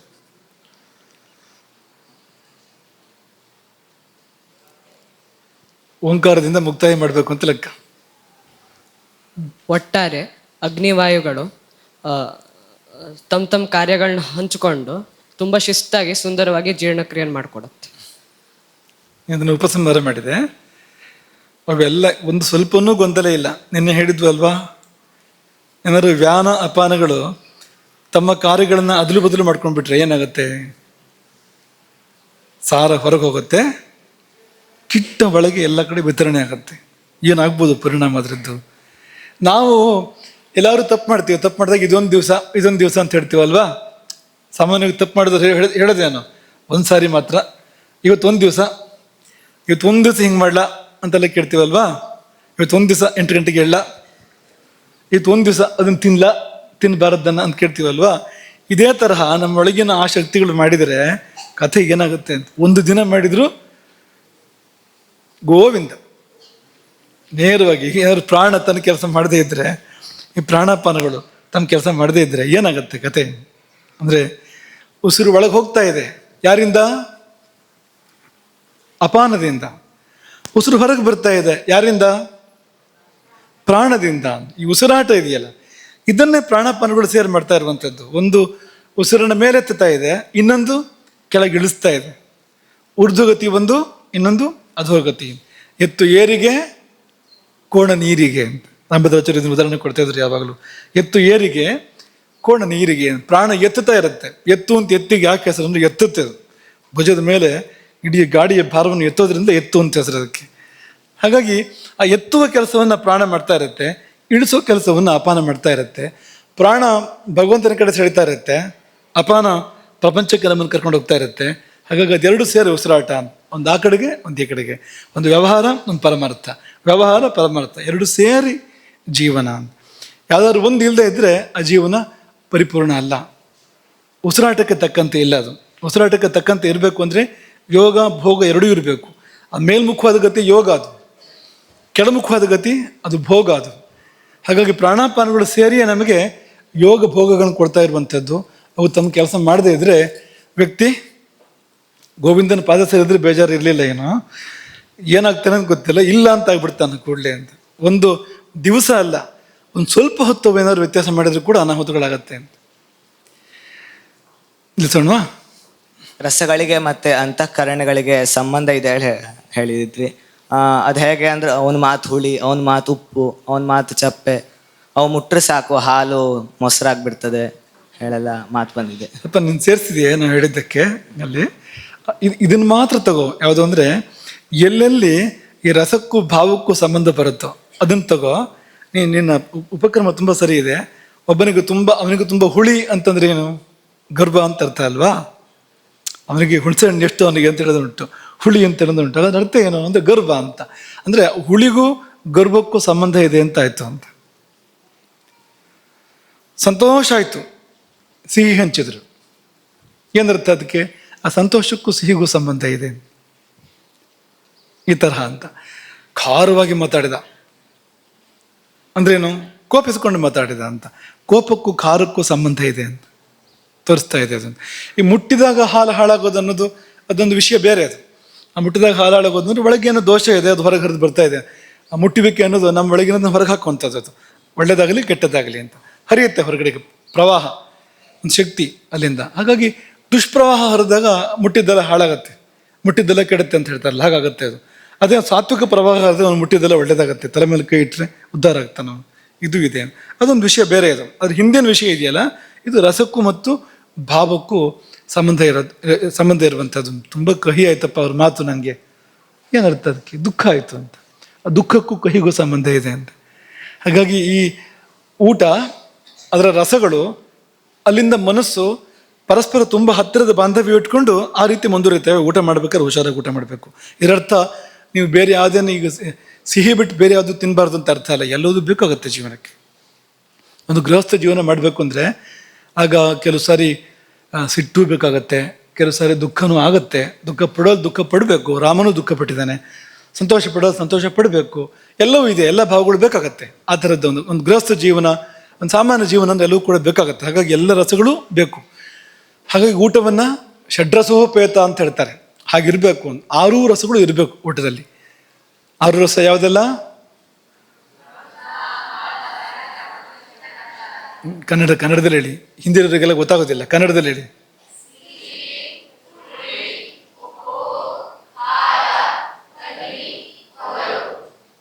ಆರು ರಸಗಳು: ಸಿಹಿ, ಹುಳಿ, ಉಪ್ಪು, ಖಾರ, ಕಹಿ, ಒಗರು.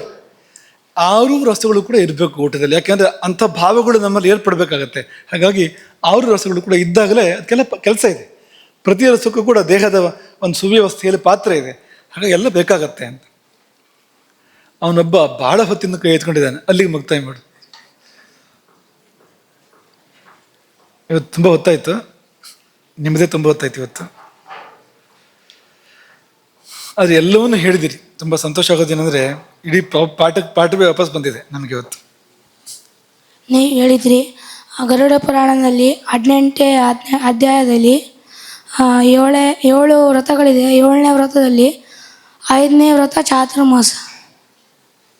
ಏನಪ್ಪ ಇದು, ಅದ್ಭುತ ಆಯ್ತು ನಿಂದು ಅಂತ. ಆಯ್ತು, ಇರಲಿ, ಮುಂದಕ್ಕೆ ಹೋಗೋಣ. ಈಗ 1-2 ಅಂಶ ಇದೆ, ಅದನ್ನು ಹೇಳಿ ಮುಂದಕ್ಕೆ ಹೋಗೋಣ. ಹೇಳೋಕೆ ಬಾಕಿ ಇರೋಂಥದ್ದು ಮತ್ತೊಂದು ಮುಂದೆ ಪ್ರಸ್ತಾಪ ಮಾಡಿ ಬಿಡ್ತೇವೆ, ಸಮಯ ಹೆಚ್ಚು ಇರಲಾರದು.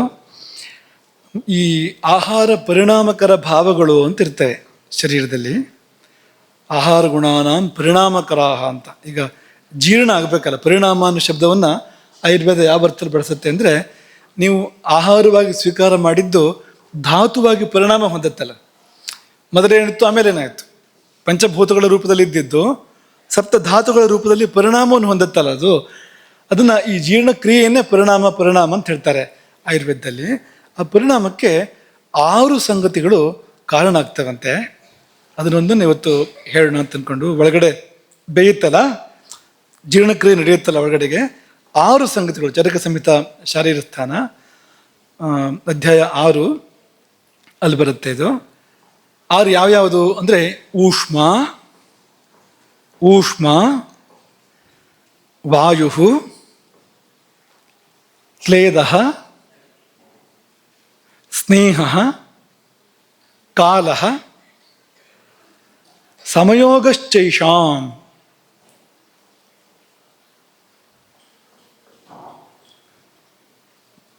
ಧಾತ್ವಾಹಾರ ಗುಣಾನಾಂ ಪರಿಣಾಮಕರ ಭವಂತಿ ಅಂತಿರೋದು.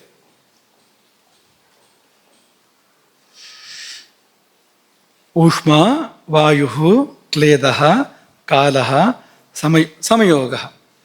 ಊಷ್ಮ ಅಂದರೆ ಅಗ್ನಿ, ಬಿಸಿ. ವಾಯು ಅಂದರೆ ಪ್ರಾಣಶಕ್ತಿಗಳು. ಕ್ಲೇದ ಅಂದರೆ ದ್ರವಾಂಶ, ತೇವಾಂಶ. ಸ್ನೇಹ ಅಂದರೆ ಜಿಡ್ಡಿನಂಶ.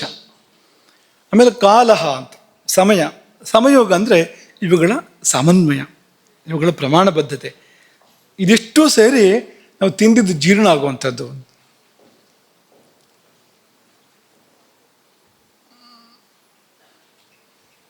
ನೋಡಿ, ನಮ್ಮ ಪೂರ್ವಜರು ಎಷ್ಟು ಕೆಲಸ ಮಾಡಿದ್ದಾರೆ ಅಂತ. ಈಗ ಆಧುನಿಕ ವಿಜ್ಞಾನ ಕೂಡ ಜೀರ್ಣ ಪ್ರಕ್ರಿಯೆಯನ್ನು ಹೇಳುತ್ತೆ. ಅವರು ತುಂಬ ಕೆಲಸ ಮಾಡಿದ್ದಾರೆ, ಚೆನ್ನಾಗಿ ವ್ಯವಸ್ಥಿತವಾಗಿ ಇದೆ ಅದು ಅವ್ರು ಹೇಳ್ತಾ ಇರುವಂಥದ್ದು. ಆದರೆ ಈ ಪ್ರಾಚೀನರ ಆಳ ಅಗಲ ಅವರು ಮುಟ್ಟಿದ್ದು ಎಲ್ಲಿವರೆಗೆ ಅಂದರೆ ಅದು ಅತ್ಯದ್ಭುತ. ಅದು ಒಂದು ಎಷ್ಟು ಕೆಲಸ ಮಾಡಿದ್ದಾರೆ ಅವರು ಅಂದರೆ ಆಶ್ಚರ್ಯದ ಮೇಲೆ ಆಶ್ಚರ್ಯ ಆಗತ್ತೆ. ಮುಂದಕ್ಕೆ ನೋಡಿದಾಗ ನಮ್ಗೆ ಅರ್ಥ ಆಗುತ್ತೆ ಅದು. ಕ್ಲೇದ ಅಂದರೆ ನಿಮ್ಮ ಮೊದಲೇ ಹೇಳಿದಾಗೆ ಆ ತೇವಾಂಶ. ಈ ಬಾಯಿಯಲ್ಲಿ ಲಾಲಾರಸ ಇದೆ. ಜಠರದಲ್ಲಿ ಕೂಡ ಕ್ಲೇದಕ ಕಫ ಅಂತಿರುತ್ತೆ ಜಠರದಲ್ಲಿ ಕೂಡ. ಅವೇನು ಮಾಡುತ್ತೆ ಅಂದರೆ ಆಹಾರವನ್ನು ಶಿಥಿಲಗೊಳಿಸ್ತವೆ ಅಂತ. ಈಗ ಆ ನೀರಂಶ ಸೇರ್ಕೊಂಡಾಗ ಏನಾಗತ್ತೆ?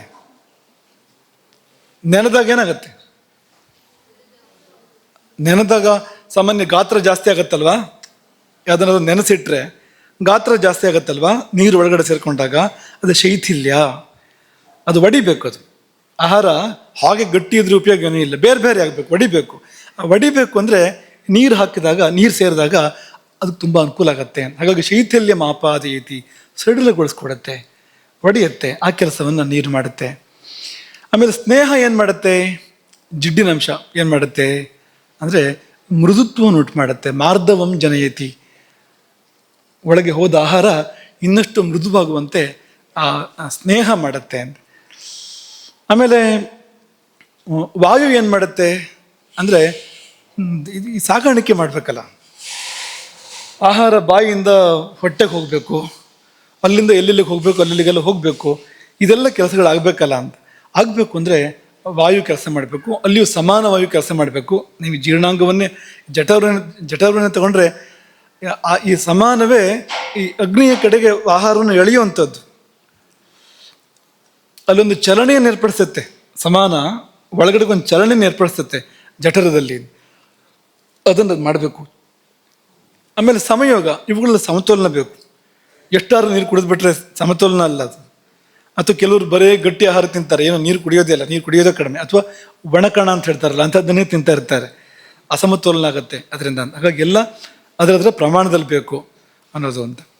ಹಾಗಾಗಿ ಅದು ಸಮಯೋಗ. ಆ ಸಮಯೋಗದ ಕಾರ್ಯವನ್ನು ಧಾತು ಸಾಮ್ಯಂ ಅಂತ ಹೇಳ್ತಾರೆ.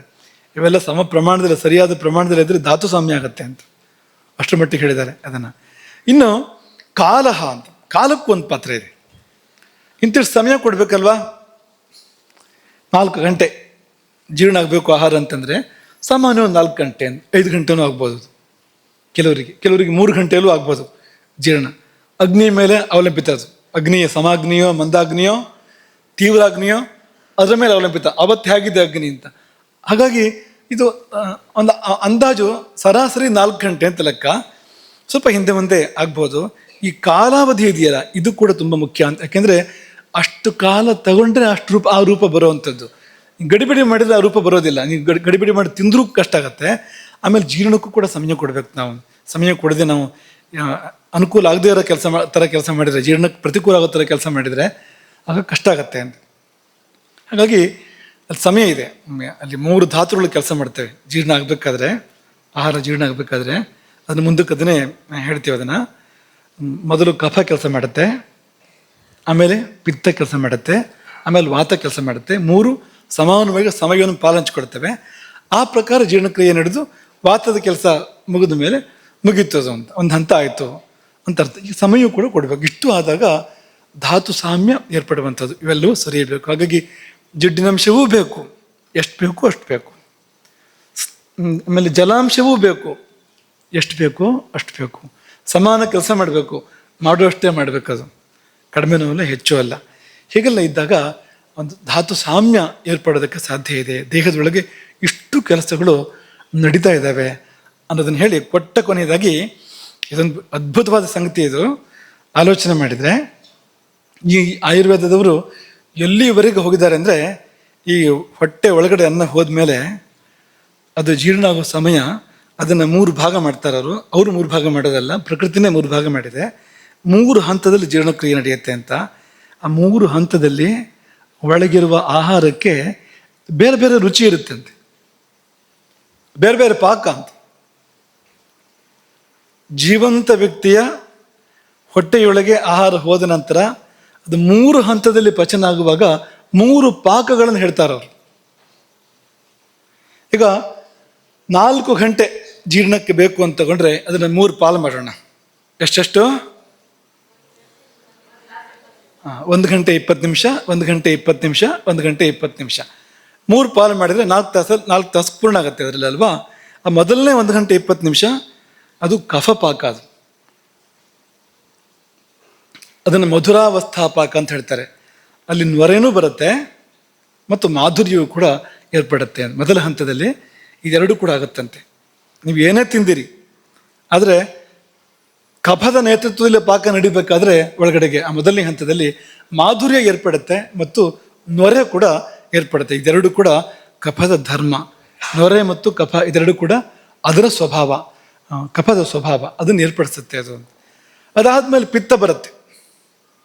ಪಿತ್ತ ಬಂದಾಗ ಅಮ್ಲ ಪಾಕ ಆಗತ್ತೆ ಅಂತ, ಆಗ ಹುಳಿ ಬರುತ್ತೆ ಅಂತ, ಆಹಾರದಲ್ಲಿ ಹುಳಿ ಅಂಶ ಬರುತ್ತೆ. ಈ ಬರೀ ಹುಳಿ ಆಗ್ಬಿಟ್ರೆ ಏನಾಗುತ್ತೆ ಅಂದರೆ ಹುಳಿ ತೆಗ್ ಬಂತು ಅಂತ ಶುರು ಮಾಡ್ತಾರಲ್ಲ. ಆಮೇಲೆ ಅದರ ಅರ್ಥ ಏನು?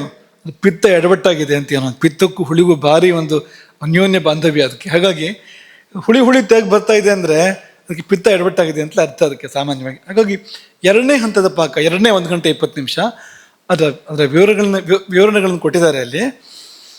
ಪಿತ್ತದ ಪ್ರಾಧಾನ್ಯ ಇರೋದ್ರಿಂದ ಅಮ್ಲ ಪಾಕ, ಹುಳಿ ಅದು ಅಂತ ಹೇಳ್ತಾರೆ. ಮೂರನೇದು ವಾತದ ನೇತೃತ್ವದಲ್ಲಿ ನಡೆಯುವಂಥದ್ದು, ಮೂರನೆಯ ಪಾಕ, ಅದು 1 ಗಂಟೆ 20 ನಿಮಿಷ. ಆಗ ಕಟುಪಾಕ ಅಂತ, ಖಾರ, ಆ ರಸ ಏರ್ಪಡುತ್ತೆ, ಆ ರುಚಿ ಏರ್ಪಡುತ್ತೆ. ಬಹುಶಃ ಇದನ್ನು ನಾವು ಊಹೆ ಕೂಡ ಮಾಡೋಕ್ಕಾಗೋದಿಲ್ಲ. ಯಾಕೆಂದ್ರೆ ಜೀವಂತ ವ್ಯಕ್ತಿಯ ಹೊಟ್ಟೆಯೊಳಗೆ ಆಹಾರ ಪಚನಗೊಳ್ಳುವಾಗ ಯಾವ್ಯಾವ ರುಚಿ ಅಲ್ಲಿ ಏರ್ಪಡುತ್ತೆ ಅನ್ನೋದನ್ನು, ಯಾವ್ಯಾವ ರಸ ಏರ್ಪಡುತ್ತೆ ಅನ್ನೋದನ್ನು ಹೇಳಬೇಕಾದ್ರೆ ಅವರು ಯಾವ ದೃಷ್ಟಿಯಿಂದ ಹೇಳಿದ್ರು, ಎಷ್ಟು ಆಳಕ್ಕೆ ಅವ್ರು ಹಿಡಿದಿದ್ರು. ಇದನ್ನು ನಾವು ಮರ್ತೇ ಬಿಟ್ಟಿದ್ದೇವಲ್ಲ, ಈ ಕಡೆಗೆ ಗಮನವೇ ಇಲ್ವಲ್ಲ, ಯಾರಿಗೂ ಬೇಡ ಆಗಿದೆಯಲ್ಲ. ಇದು ತುಂಬ ದುಃಖ ಅಂತ ಅನ್ಸುತ್ತೆ. ಅವ್ರು ಮಾಡಿದ ಅದ್ಭುತ ಕಾರ್ಯ ನಮ್ಮ ಪೂರ್ವಜರು, ಅದು ಮಂಗನ ಕೈಯಲ್ಲಿ ಮಾಣಿಕ್ಯ ಸಿಕ್ಕಿದಾಗಿದೆ. ಇವತ್ತು ಈ ತಲೆಮಾರು ಇದೆಯಲ್ಲ, ಈ ಕಾಲಘಟ್ಟ ಇದೆಯಲ್ಲ, ಇದು ಮಂಗ ಅಂತ ಕದ್ರೆ ತಪ್ಪೇನಲ್ಲ. ಯಾಕೆಂದರೆ ಇಂಥ ಮಾಣಿಕ್ಯವನ್ನು ನಾವು ಹಾಳು ಮಾಡ್ತಾ ಇದ್ದೇವೆ, ಅದನ್ನು ಮೂಲೆ ಗುಂಪು ಮಾಡಿದ್ದೇವೆ, ಅದನ್ನು ಬಳಸ್ತಾ ಇಲ್ಲ, ಮಾತ್ರ ಅಲ್ಲ ಹಾಳು ಮಾಡ್ತಾ ಇದ್ದೇವೆ. ಹಾಗಾಗಿ ಪರಿಪಂಡಿತ ಪಕ್ವಸ್ಯ ವಾಯು ಸ್ಯಾತ್ ಕಟುಭಾವತಃ, ಕಟುಭಾವ ಕೊನೆಯಲ್ಲಿ ಬರುವಂಥದ್ದು. ಹೀಗೆ 3 ಭಾವಗಳು.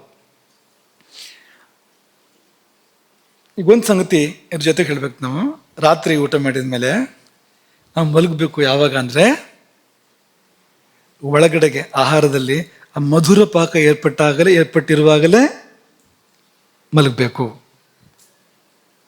ನಿಮ್ಗೆ ಯಾವ ಥರ ನಿದ್ರೆ ಬೇಕು?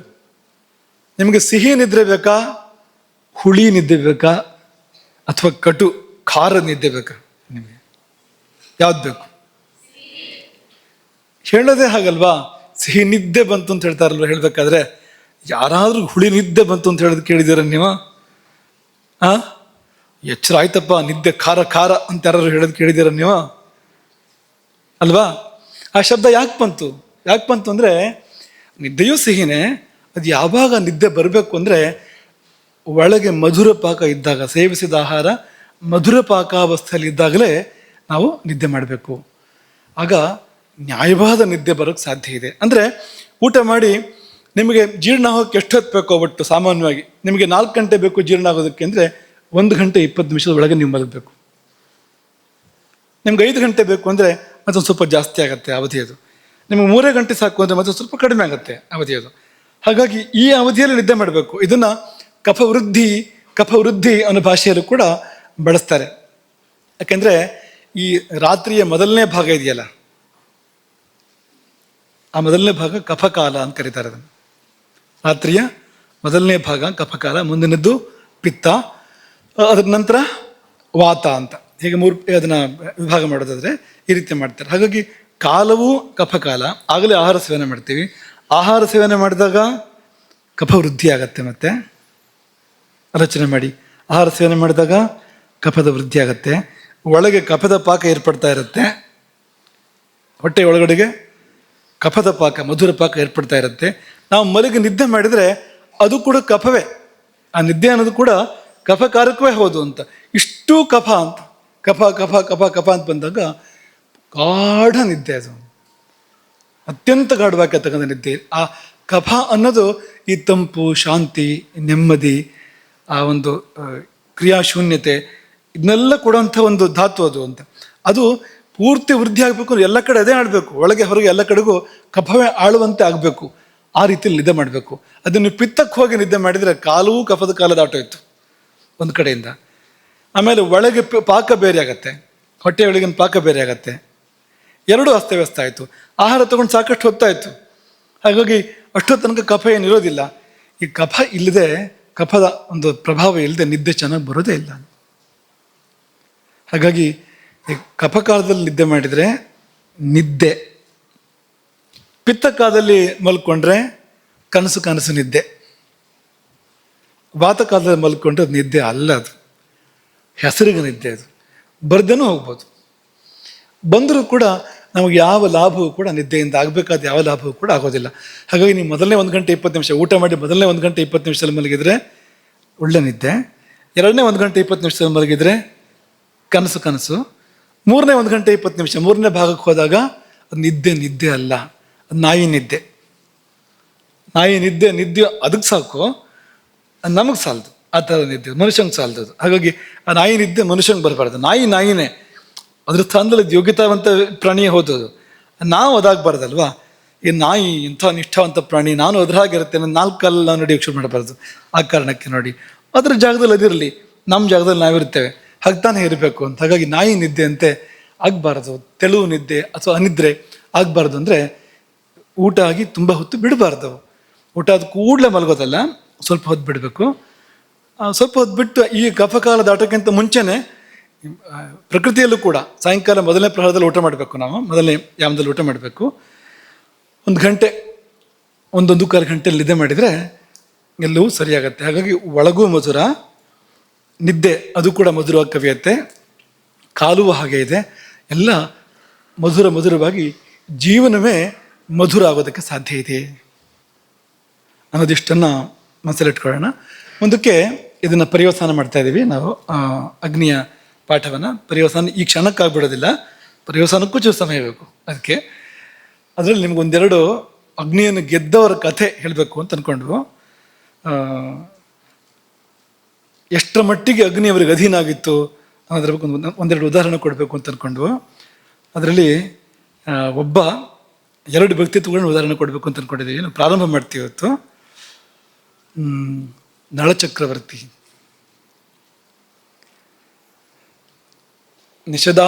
ನಿಷಧಾಧಿಪತಿಯಾದ ನಲ. ಅವನು ಎಂಥವನು ಅಂದರೆ ಶ್ರೀರಾಮನಂಥವನು. ಇನ್ನೊಬ್ಬ ಶ್ರೀರಾಮ, ರಾಮನಿಗಿಂತ ಹಿಂದಿನ ಕಾಲದವನವನು. ಸೀತೆ ಒಂದು ಕಡೆ ಹೇಳ್ತಾಳೆ, ದಮಯಂತಿ ಹೇಗೋ ಹಾಗೆ ನಾನು ಅಂತ. ಸೀತೆ ಹೇಳೋದಿದೆ, ನನ್ನ ಪಾತಿವೃತ್ಯ ಹೇಗೆ ಅಂದರೆ ದಮಯಂತಿಯ ಹಾಗೆ ಅಂತ. ಅಂದರೆ ಸೀತೆ ಉಲ್ಲೇಖ ಮಾಡಬೇಕಾದ್ರೆ ಇನ್ನು ಹಿಂದಕ್ಕೆ ಅವರಿದ್ರು ಅಂತ ಗೊತ್ತಾಗತ್ತೆ ನಮಗೆ, ನಲ್ಲ ದಮಯಂತಿಯರು ಅಂತ. ಆ ನಲ್ಲ ದಮಯಂತಿಯರ ಕಥೆಯನ್ನು ಗಮನಿಸಿದರೆ ಅದರಲ್ಲಿ ಅತ್ಯದ್ಭುತವಾಗಿರ್ತಕ್ಕಂಥ ನಲನ ಅಗ್ನಿಜಯ ಮಾತ್ರ ಅಲ್ಲ, ಭೂತಜಯ ನಮಗೆ ಕಾಣಿಸುತ್ತೆ. ಅದನ್ನು ಹೇಳೋದಕ್ಕೆ ಸಮಯ ಸಾಲದು, ಪೂರ್ತಿ ಹೇಳೋದಕ್ಕೆ ಇವತ್ತಿನ ಸಮಯ ಸಾಲದು. ನಲ ಚರಿತ್ರೆ ನಿಮಗೆಲ್ಲ ಗೊತ್ತಿದೆ ಅಂತ ಅಂದ್ಕೊಳ್ತೇವೆ ನಾವು. ನಲ ಅವನು ನಿಷಧಾಧಿಪತಿ, ಅವನ ಪತ್ನಿ ದಮಯಂತಿ. ನಲ ಶ್ರೀರಾಮನಂಥವನು ನಾವು ನಿಮಗೆ ಮೊದಲೇ ಹೇಳಿದ್ವು. ದಮಯಂತಿ ಎಂಥವಳು ಅಂದರೆ ದೇವತೆಗಳು ಆಕೆಯನ್ನು ವರಿಸಲಿಕ್ಕೆ ಬಯಸಿದ್ರು. ಅದವಳ ಸೌಭಾಗ್ಯ, ಸೌಂದರ್ಯ. ಆದರೆ ಆಕೆ ನಲನನ್ನೇ ಆರಿಸ್ತಾಳೆ.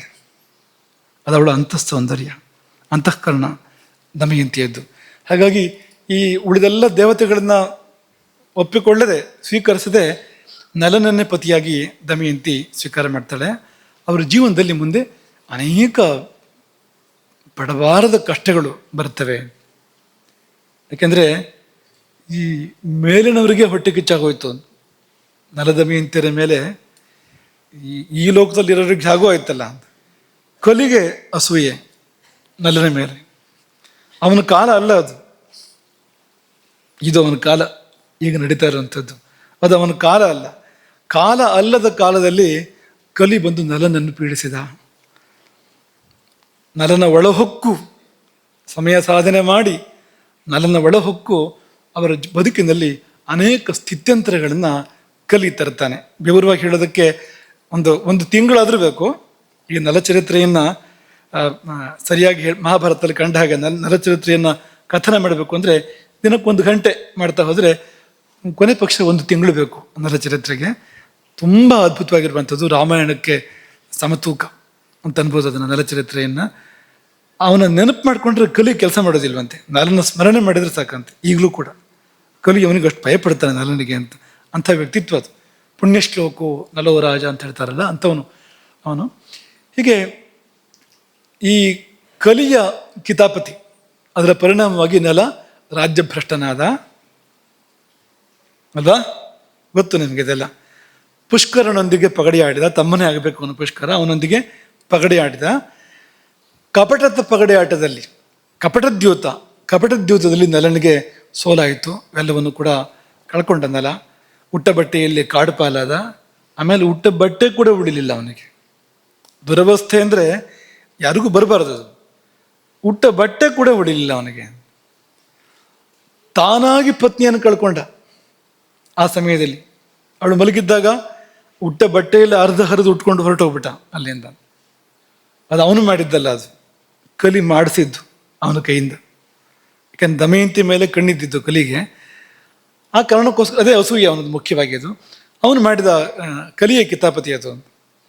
ಅದರ ನಂತರ ದಮಯಂತಿ ಕೂಡ ಅನೇಕ ದುರವಸ್ಥೆಗಳನ್ನು ಅನುಭವಿಸಿ ಅವಳು ಚೇದಿ ರಾಜ್ಯವನ್ನು ಸೇರ್ಕೊಳ್ತಾಳೆ. ಅದು ಅವಳ ಚಿಕ್ಕಮ್ಮನ ಮನೆ ಅದು, ಚೇದಿ ರಾಣಿ ಅಂತಂದರೆ ಗೊತ್ತಿಲ್ಲ ಅವರಿಗೆ. ಅಲ್ಲಿ ಕೆಲಸಕ್ಕೆ ಸೇರ್ಕೊಳ್ತಾಳೆ, ಅರಮನೆಯಲ್ಲಿ ಕೆಲಸಕ್ಕೆ ಸೇರ್ಕೊಳ್ತಾಳೆ. ಕೊನೆಗೆ ಭೀಮರಾಜ ಹುಡುಕ್ತಾ ಇದ್ದ, ಆಕೆ ತಂದೆ ವಿದರ್ಭದ ದೊರೆ ಭೀಮ ಹುಡುಕ್ತಾ ಇದ್ದ ಎಲ್ಲ ಕಡೆ ಆಕೆಯನ್ನು. ಹೇಗೋ ಅವನಿಗೆ ಗೊತ್ತಾಗಿ, ಅಂದರೆ ಅವನ ಗುಪ್ತಚರರು ಅಲ್ಲಿಗೂ ಬಂದು ಗೊತ್ತಾಗಿ ಆಕೆ ವಿದರ್ಭವನ್ನು ಪುನಃ ಸೇರ್ಕೊಳ್ತಾಳೆ, ತವ್ರ ಮನೆಯನ್ನು ಸೇರ್ಕೊಳ್ತಾಳೆ. ಇಬ್ಬರು ಮಕ್ಕಳು ಇರ್ತಾರೆ, ಅಲ್ಲೇ ಇರ್ತಾರೆ, ಅವರು ತವ್ರ ಮನೇಲಿ ಇರ್ತಾರೆ, ಕುಂಡಿನಾಪುರದಲ್ಲಿ ವಿದರ್ಭದ ರಾಜಧಾನಿಯಲ್ಲಿ ಇರ್ತಾರೆ. ಹೀಗೆ ಬೇರೆ ಬೇರೆ ಯಾವ್ದಾರ ಪೈಕಿಯಲ್ಲಿ ತಾಯಿ ಮತ್ತು ಮಕ್ಕಳು ಸೇರ್ತಾರೆ ತವ್ರ ಮನೆಯಲ್ಲಿ. ಆದರೆ ನಳ ಕಾಡು ಪಾಲೆಗೆ ಅಲಿತಾ ಇರ್ತಾನೆ, ಎಲ್ಲವನ್ನೂ ಕಳ್ಕೊಂಡಿದ್ದಾನೆ, ಅದು ಒಳ್ಳೆತನ ಕಳ್ಕೊಂಡಿಲ್ಲ ಅವನು ಈಗಲೂ ಕೂಡ. ಹಾಗಾಗಿ ಕಾಡಿಗೆಚ್ಚಿಗೆ ಸಿಕ್ಕಿ ಹಾಕಿಕೊಂಡಿದ್ದ ಕಾರ್ಕೋಟಕನನ್ನು ಪಾರು ಮಾಡ್ತಾನೆ.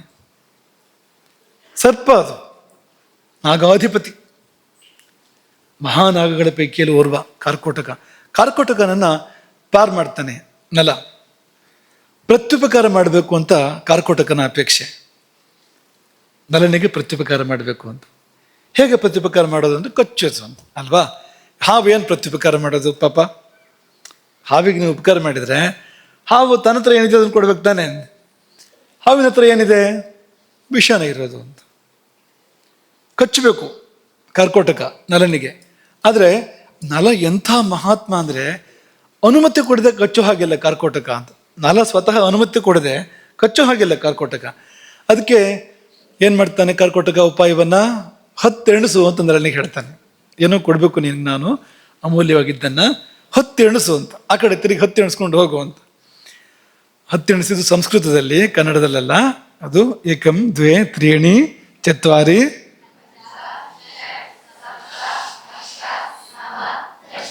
ದಶ ಅಂದ್ರೆ ಕಚ್ಚು ಅಂತ ಅರ್ಥ. ಅದಕ್ಕೆ ದಶ ಅಂದ್ರೆ ಸಂಸ್ಕೃತದಲ್ಲಿ 10 ಅಂತ ಹೇಗೆ ಅರ್ಥವೋ, ಕಚ್ಚು ಅಂತಲೂ ಇನ್ನೊಂದು ಅರ್ಥ ಇದೆ ಅದಕ್ಕೆ ಅಲ್ವಾ. ದಶ ಅಂತ ಯಾವಾಗ ನಲ ಹೇಳಿದ್ನೋ ಕಾರ್ಕೋಟಕ ಕಚ್ಚಿದ ಅಂತ. ನೋಡಿ, ಹೀಗೆ ಅನುಮತಿ ತಗೊಂಡವನು ಕಾರ್ಕೋಟಕ ಅಂತ ನಲನ ಕಡೆಯಿಂದ ಅಂತ. ಪೂರ್ತಿ ವಿಕಾರ ಆಯಿತು. ನಲನ ರೂಪ ಲೋಕಮೋಹಕ ರೂಪ ನಲನದ್ದು. ತ್ರಿಭುವನ ಸುಂದರ ಅವನು. ಅವತ್ತಿನ ಕಾಲದಲ್ಲಿ ಅತ್ಯಂತ ವಿಕಾರವಾದ ರೂಪ ನಲನಿಗೆ ಏರ್ಪಟ್ಟಿತು. ಅದರಿಂದಲಾಗಿ ಇದ ಉಪಕಾರ, ನೀನು ಜೀವ ಉಳಿಸಿದ್ದಕ್ಕೆ ಎನ್ನುವ ನಲನ ಪ್ರಶ್ನೆಗೆ ಕಾರ್ಕೋಟಕ ಹೇಳಿದ್ದೇನೋ ಉಪಕಾರವೇ ಇದು. ಸದ್ಯ ನೀನು ರೂಪ ಮರೆಸ್ಕೊಂಡಿರ್ಬೇಕು. ಕಾರ್ಯ ಸಾಧನೆಯವರಿಗೆ ನೀನು ಯಾರು ಅಂತ ಗೊತ್ತಾಗಬಾರ್ದು. ಅದಕ್ಕೆ ಈ ವಿಕಾರ ರೂಪ ಸಹಾಯ ಮಾಡುತ್ತೆ ನಿನಗೆ. ಆದರೆ ನಿನ್ನ ಒಳಗೆ ಏನಿದೆ ಅದೆಲ್ಲ ಇದೆ. ಅನೇಕ ವಿದ್ಯೆಗಳ ಖನಿ ನಲ ಅಂದರೆ. ಅವನಿಗೆ ಅಶ್ವವಿದ್ಯೆ ಗೊತ್ತಿದೆ, ಅನೇಕ ವಿದ್ಯೆಗಳು ಗೊತ್ತಿದೆ ಅವನಿಗೆ. ಹಾಗಾಗಿ ಅಂಥ ವಿದ್ಯೆಗಳ ಖನಿಯಾಗಿದ್ದರಿಂದ ಅದೆಲ್ಲ ಇದೆ ನಿನ್ನಲ್ಲಿ. ಅದನ್ನೆಲ್ಲ ಬಳಸ್ಕೊಂಡು ನೀನು ಪುನಃ ನೀನು ಕಳ್ಕೊಂಡಿದ್ದನ್ನು ಪಡ್ಕೊಳ್ಳಿವೆ ಅಂತೆ. ಈ ರೂಪ ನಿನಗೆ ಸಹಾಯ ಮಾಡುತ್ತೆ. ನಿನಗೆ ಮುಂದೆ ಸಮಯ ಬಂದಾಗ ನಿಜ ರೂಪ ಪಡ್ಕೊಳ್ಳೋದಕ್ಕೆ ತಗೋ, ಈ ಬಟ್ಟೆ ನಿನ್ನ ಹತ್ರ ಇರಲಿ ಅಂತ ಕೊಟ್ಟ. ಇದು ಒಂದು ಉಪಕಾರ. ಇನ್ನೊಂದನ್ನು ಬಾಯಿ ಬಿಟ್ಟು ಹೇಳಲಿಲ್ಲ. ಮತ್ತೊಂದು ಏನು ಅಂದರೆ, ಅವನು ಕಚ್ಚಿದ್ದು ಯಾಕೆ ಅಂದರೆ ಆ ಕಲಿಗೆ ಪೀಡೆ ಕೊಡಬೇಕು ಅಂತ. ಅವನೊಳಗೆ ಕಲಿ ಸೇರ್ಕೊಂಡಿದ್ನಲ್ಲ ನಲನ ಒಳಗೆ, ಆ ಕಲಿಯನ್ನು ಪೀಡಿಸುವ ಸಲುವಾಗಿ, ತನ್ನ ವಿಷದ ಮೂಲಕವಾಗಿ ನಿರಂತರವಾಗಿ ಕಲಿಯನ್ನು ದಹಿಸುವ ಸಲುವಾಗಿ ಕಾರ್ಕೋಟಕ ಕಚ್ಚಿದ. ಯಾರು ನಮಗೆ ಅವರು ಏನೋ ಮಾಡಿದರೆ ನಾವು ಸರಿ ಯೋಚನೆ ಮಾಡಬೇಕು, ಯಾಕೆ ಮಾಡ್ತಾರೆ, ಅವರು ಒಳಗಡೆ ಏನಿದೆ ನೋಡೋಕೆ ಕಾರ್ಕೋಟಕ ಅಂತಾರೆ ಕಾಣ್ಬೋದು, ಒಳಗಡೆ ಒಳ್ಳೆ ಹೃದಯ ಇರ್ಬೋದು. ಅದಾಯಿತು. ಕಲಿಗೆ ತಡ್ಕೊಳ್ಳೋಕ್ಕಾಗಲಿಲ್ಲ. ಈ ವಿಷದ ಬಾಧೆಯನ್ನು ತಡ್ಕೊಳ್ಳೋಕ್ಕಾಗದ ಕಲಿ ಒಂದು ಸ್ವಲ್ಪ ಕಾಲ ಹೇಗೋ ಇದ್ದಂತೆ ಅವನೊಳಗಡೆಗೆ. ಕನಗೆ ಹೊರಗೆ ಬರಬೇಕಾಯ್ತು. ಅವನ ಶರೀರವನ್ನು ಬಿಟ್ಟು ಕಲಿಯಿಂದ ವಿಮೋಚನೆ ಏರ್ಪಟ್ಟಿತು ನಲನಿಗೆ. ಆದರೆ ನಾವೊಂದು ಅದ್ಭುತವನ್ನು ಇಲ್ಲಿ ಗಮನಿಸ್ಬೇಕು. ಕಾರ್ಕೋಟಕ ಕಚ್ಚಿದ ನಂತರವೂ ಕೂಡ ನಲ ಬದುಕಿದ್ದ. ಕಾರ್ಕೋಟಕ ಕಚ್ಚಿ ಉಳಿದವರಿದ್ದಾರ ಅಂದರೆ ಯಾರಾದರೂ ಇದ್ದರೆ ಒಂದು ವೇಳೆ ಅದು ಒಬ್ಬನೇ ಒಬ್ಬ ನಲ ಮಾತ್ರ ಅಂತ. ರೂಪ ಪರಿವರ್ತನೆ ಆಯಿತು, ಅದು ಅವನ ಅನುಕೂಲಕ್ಕೋಸ್ಕರವೇ ಆಗಿರುವಂಥದ್ದು. ಆದರೆ ನಲನ ಜೀವ ಹೋಯ್ತಾ ಅಥವಾ ಅವನ ಅಂಗಾಂಗಗಳು ಅಂಗಭಂಗ ಏರ್ಪಡ್ತಾ, ಅದು ದೊಡ್ಡ ಕಾಯಿಲೆ ಬಂತ ಅಂದರೆ ಏನೂ ಆಗಲಿಲ್ಲ. ಯಾಕೆ ಯೋಚನೆ ಮಾಡಿ. ಅಗ್ನಿ ಜಯ.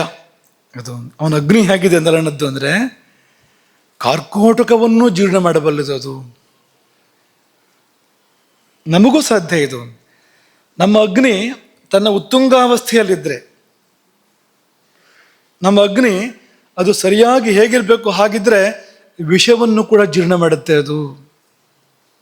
ಎಂಥ ವಿಷವನ್ನು ಕೂಡ ಜೀರ್ಣ ಮಾಡುತ್ತೆ. ಅಸಾಮಿ ಸತ್ತೋಗೋದಿಲ್ಲ, ವಿಷಯವೇ ಜೀರ್ಣ ಆಗತ್ತೆ ಅಲ್ವಾ? ಅಗಸ್ತ್ಯರ ನೆನಪು ಮಾಡ್ಕೊಳ್ಳಿ, ಅಂಥ ವಾತಾಪಿಯನ್ನು ಜೀರ್ಣ ಮಾಡಿದ್ರಲ್ವಾ? ವಾತಾಪೇ ಜೀರ್ಣೋಭವ ಅಂತ ಬಾಯಿ ಹೇಳಿಬಿಟ್ರಾಗತ್ತೆ ಅದು. ಅಗ್ನಿ ಇರಬೇಕು ಹಾಗೆ ಒಳಗಡೆಗೆ, ಏನನ್ನು ಕೊಟ್ಟರು ಕರಗಿಸ್ಬೇಕು ಅದು, ಏನನ್ನು ಕೊಟ್ಟರು ಕೂಡ ಜೀರ್ಣ ಮಾಡಬೇಕು, ಹಾಗಿರ್ಬೇಕು ಅಂತ. ಹಾಗಾಗಿ ನೆಲನ ಅಗ್ನಿಯ ಮಹತಿ ಎಂಥದ್ದು ಅಂದರೆ ಕಾರ್ಕೋಟಕನ ವಿಷಯವನ್ನು ಅವನು ಜೀರ್ಣ ಮಾಡಿಕೊಡ್ತಾನೆ ನೆಲ. ಆಯ್ತಾ? ಈ ನೆಲ ಅಯೋಧ್ಯೆಗೆ ಬಂದ. ರಾಜ ಋತುಪರ್ಣ ಅಯೋಧ್ಯೆಯನ್ನು ಆಳ್ತಾ ಇದ್ದ ಅಲ್ವಾ? ಅಲ್ಲಿ ಕೆಲಸಕ್ಕೆ ಸೇರ್ಕೊಳ್ತಾನೆ. ಅಖಂಡ ಭೂಮಂಡಲದ ಚಕ್ರವರ್ತಿ,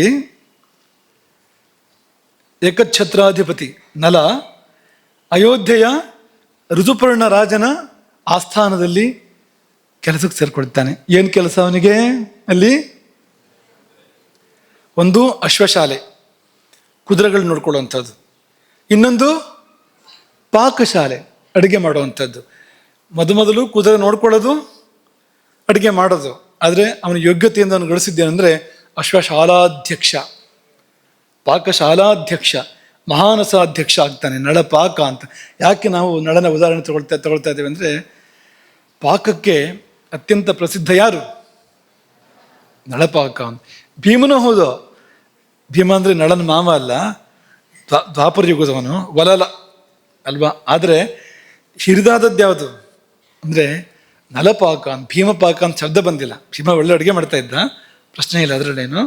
ಆದರೆ ನಲಪಾಕ ಅಂತಾನೆ ಪ್ರಸಿದ್ಧಿ ಇರುವಂಥದ್ದು. ಹಾಗಾಗಿ ಪಾಕ ದರ್ಪಣಂ ಅಂತ ಒಂದು ಗ್ರಂಥ ಕೂಡ ಇದೆ. ಅದು ನಲಕೃತ, ನಲವಿರಚಿತ, ನಲನ ಹೆಸರಲ್ಲಿರ್ತಕ್ಕಂಥ ಪಾಕ ದರ್ಪಣಂ ಎನ್ನುವ ಒಂದು ಗ್ರಂಥ ಕೂಡ ಇದೆ. ಹಾಗಾಗಿ ಅಲ್ಲಿ ಅವನು ಅಡುಗೆ ಮಾಡೋಕ್ಕೆ ಶುರು ಮಾಡಿದ ಮತ್ತು ಕುದುರೆಗಳನ್ನು ನೋಡ್ಕೊಳ್ಳೋಕೆ ಶುರು ಮಾಡಿದ. ಅಲ್ಲಿಗೆ ಒಬ್ಬ ಬ್ರಾಹ್ಮಣ ಬರ್ತಾನೆ. ಎಲ್ಲಿಗೆ? ಅಯೋಧ್ಯೆಗೆ ಒಬ್ಬ ಬ್ರಾಹ್ಮಣ ಬರ್ತಾನೆ ಅಂತ.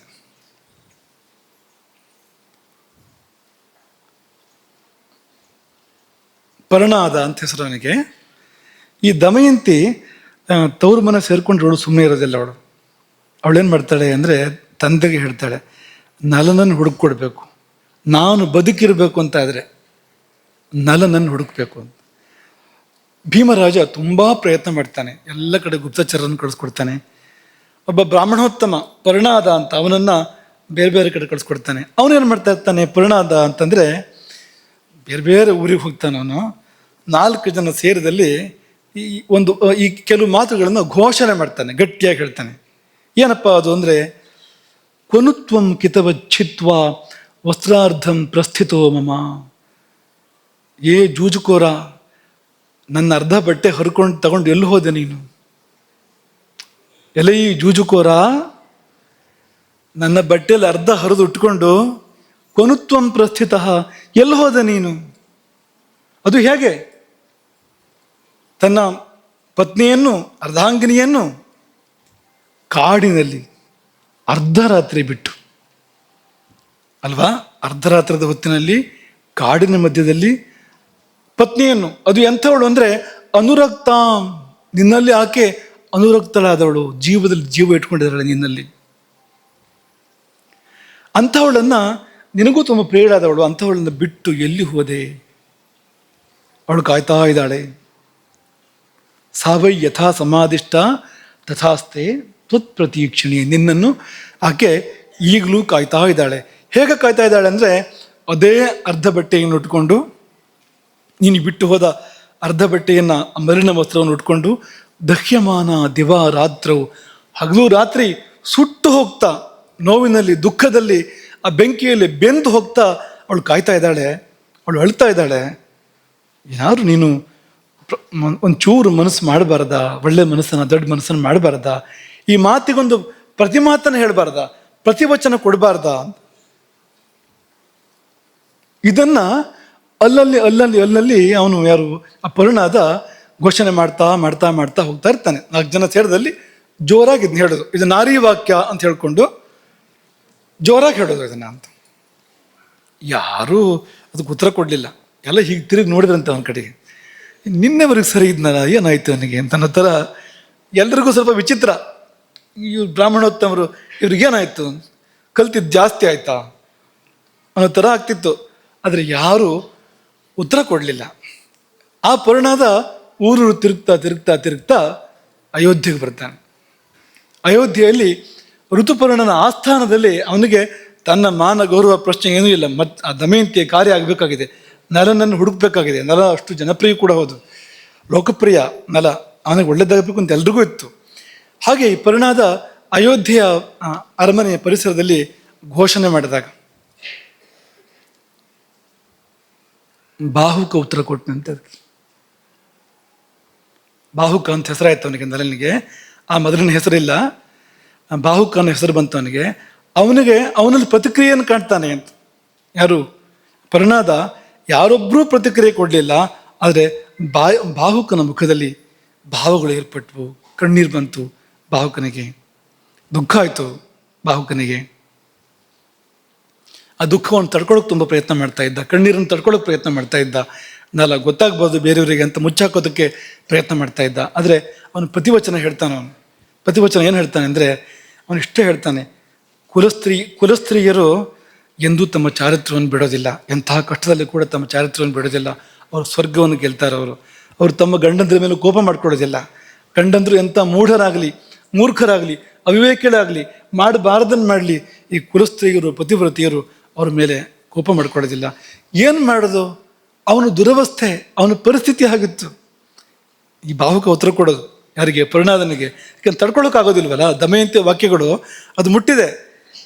ನೋಡಕ್ಕೆ ಬಾಹುಕ ಹೋದ್ರೂ ಒಳಗಿರೋ ನಳನೆ ತಾನೆ ಅಂತ ಅವನಿಗೆ ಎಲ್ಲಿ ತಗೊಳ್ಬೇಕು ಅಲ್ಲಿ ತಗೊಳಿದೆ. ಹಾಗಾಗಿ ಈ ನಿಯಂತ್ರಣ ಇತ್ತಲ್ಲ, ತಪ್ಪಾಯ್ತು. ಉತ್ತರ ಬಂತು. ಏನು ಮಾಡ್ತಾನೆ ಪಾಪ ಅವನಾದರೂ ಕೂಡ? ವಿಷಮಸ್ಥೇನ ಮೂಢೇನ ಪರಿಭ್ರಷ್ಟ ಸುಖೇನ ಚ ಯತ್ಸಾತೇನ ಪರಿತ್ಯಕ್ತ ತತ್ರನ ಕ್ರೋಧಮರತಿ. ಕೋಪ ಮಾಡ್ಕೋಬಾರ್ದು ಅವಳು, ಯಾಕೆಂದರೆ ಅಂಥ ಪರಿಸ್ಥಿತಿಯಲ್ಲಿದ್ದ ಅವನು. ಅವನನ್ನು ಕಲಿ ಕಾಡ್ತಾ ಇತ್ತು, ಅವನು ಕಷ್ಟದಲ್ಲಿದ್ದ, ಅವನಿಗೆ ಹೊಟ್ಟೆಗೂ ಇರಲಿಲ್ಲ, ಬುದ್ಧಿನೂ ಕೆಟ್ಟಿತ್ತು ಆ ಸಮಯದಲ್ಲಿ. ಹಾಗೆ ಅಂತಹ ಸ್ಥಿತಿಯಲ್ಲಿ ಅವನು ಏನೋ ಮಾಡಿದರೆ ಅದಕ್ಕೋಸ್ಕರವಾಗಿ ಅವನ ಪತ್ನಿ ಕೋಪ ಮಾಡ್ಕೊಳ್ಬಾರ್ದು ಅಂತ ಉತ್ತರ ಕೊಟ್ಟನಂತವನು. ಇವನು ಏನೂ ಮಾತಾಡಲಿಲ್ಲ. ಪರಿಣಾದ ನೇರ ವಿದರ್ಭಕ್ಕೆ ಹಿಂತಿರುಗಿ ದಮಯಂತಿಗೆ ವರದಿ ಮಾಡಿದ. ದಮಯಂತಿಗೆ ಉಳಿದಿದ್ದು ಸ್ಪಷ್ಟ ಆಯಿತು. ಉತ್ತರ ನಲನದ್ದೇ ಅದು, ಆದರೆ ರೂಪ ನಲನದ್ದಲ್ಲ. ಅದು ತ್ರಿಲೋಕ ಸುಂದರ ನಲ ಎಲ್ಲಿ, ಈ ವಿಕಾರ ರೂಪ ಎಲ್ಲಿ? ಹಾಗಾಗಿ ಅದೇ ಹಾಗೆ ಅಂತ ಪ್ರಶ್ನೆ ದಮಯಂತಿಗೆ. ಅಕಸ್ಮಾತ್ ನಲನ ಮೂಲಕ ಬೇರೆಯವರಿಗೆ ಗೊತ್ತಾಗಿದ್ದರೆ ವಿಷಯ ಇದು. ಹಾಗಾಗಿ ಖಚಿತ ಮಾಡ್ಕೊಳ್ಬೇಕು, ನಲ ಹೌದು ಅಲ್ಲೊಂದು ಖಚಿತ ಮಾಡ್ಕೊಳ್ಬೇಕು. ಏನು ಮಾಡಬೇಕು ಅಂದರೆ, ಅವಳೊಂದು ಉಪಾಯವನ್ನು ಹುಡ್ತಾಳೆ ದಮಯಂತಿ. ತಂದೆಗೂ ಗೊತ್ತಿಲ್ಲ, ಯಾರಿಗೂ ಗೊತ್ತಿಲ್ಲ. ಎಲ್ಲಿ? ವಿದರ್ಭದಲ್ಲಿ ಬೇರೆ ಯಾರಿಗೂ ವಿಷಯ ಗೊತ್ತಿಲ್ಲ.